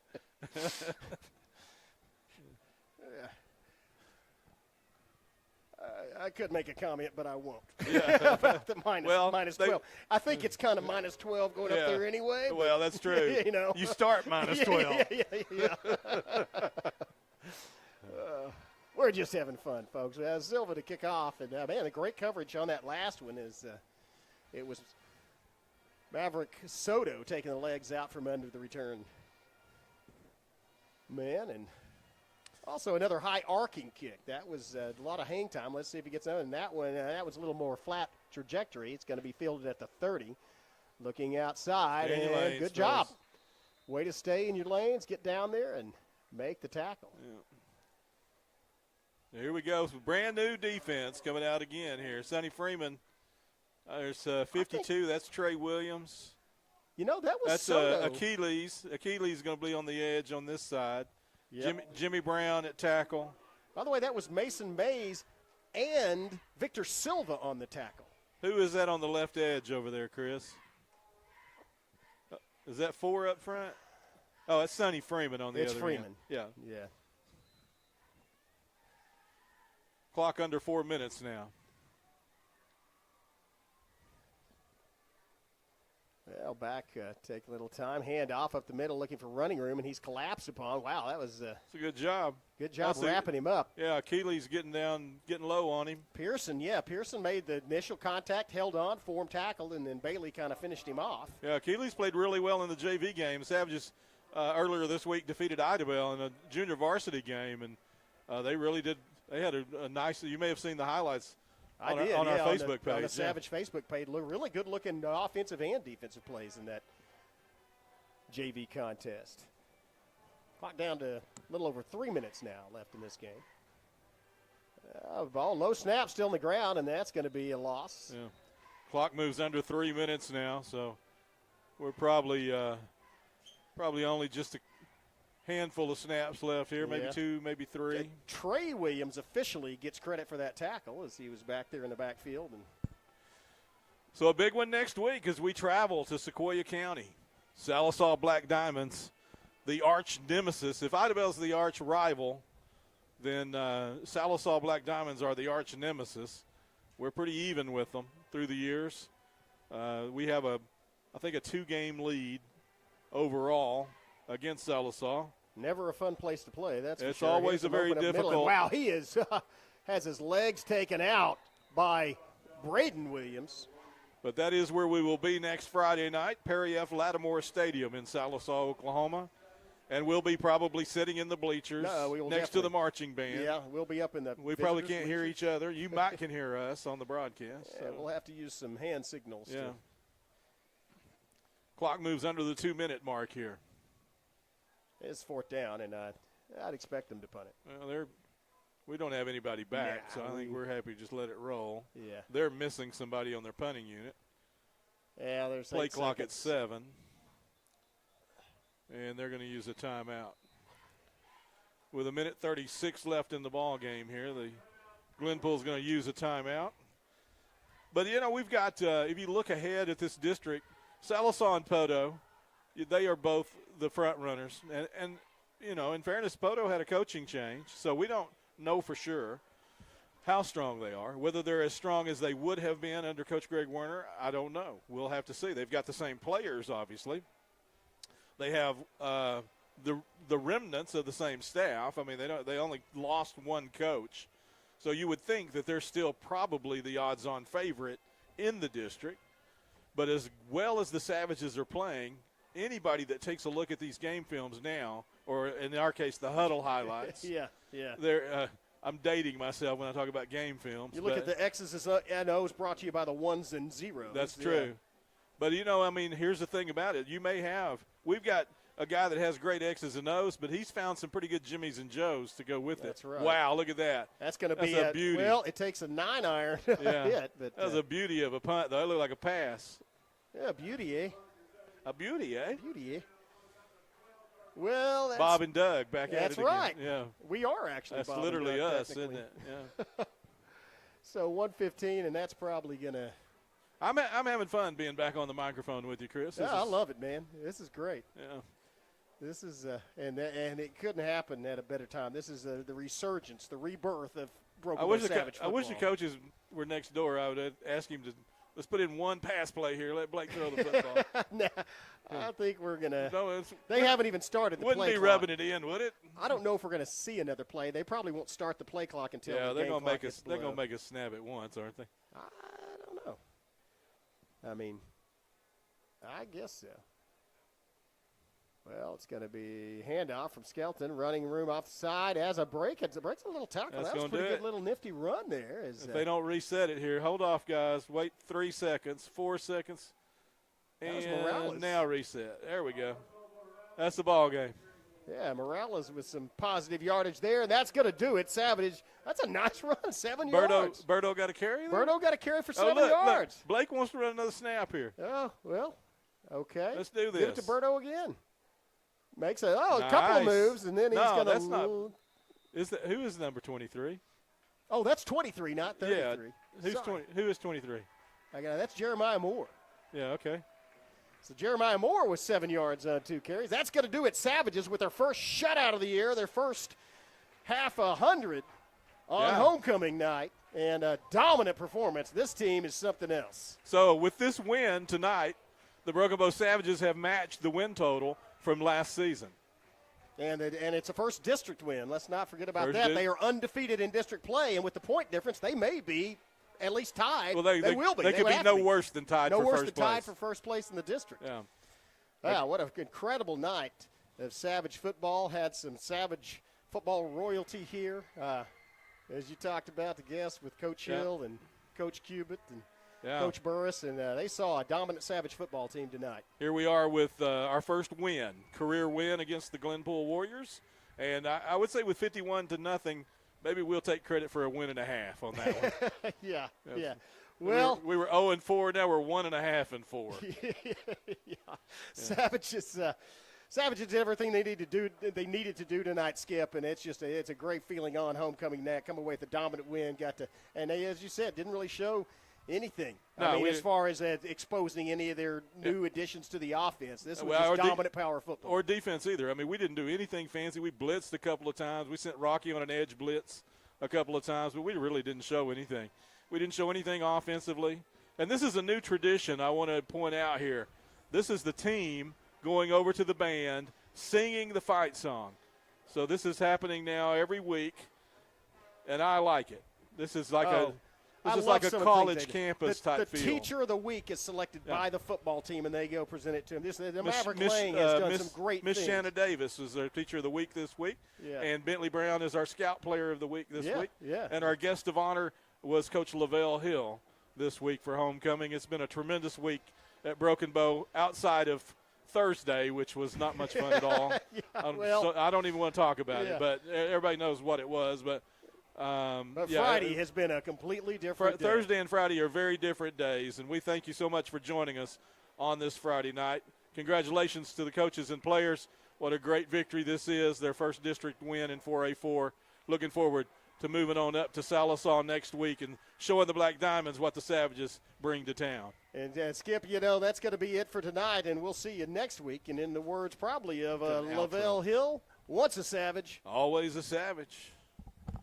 Got an outro there? He might not have loaded it. I don't know.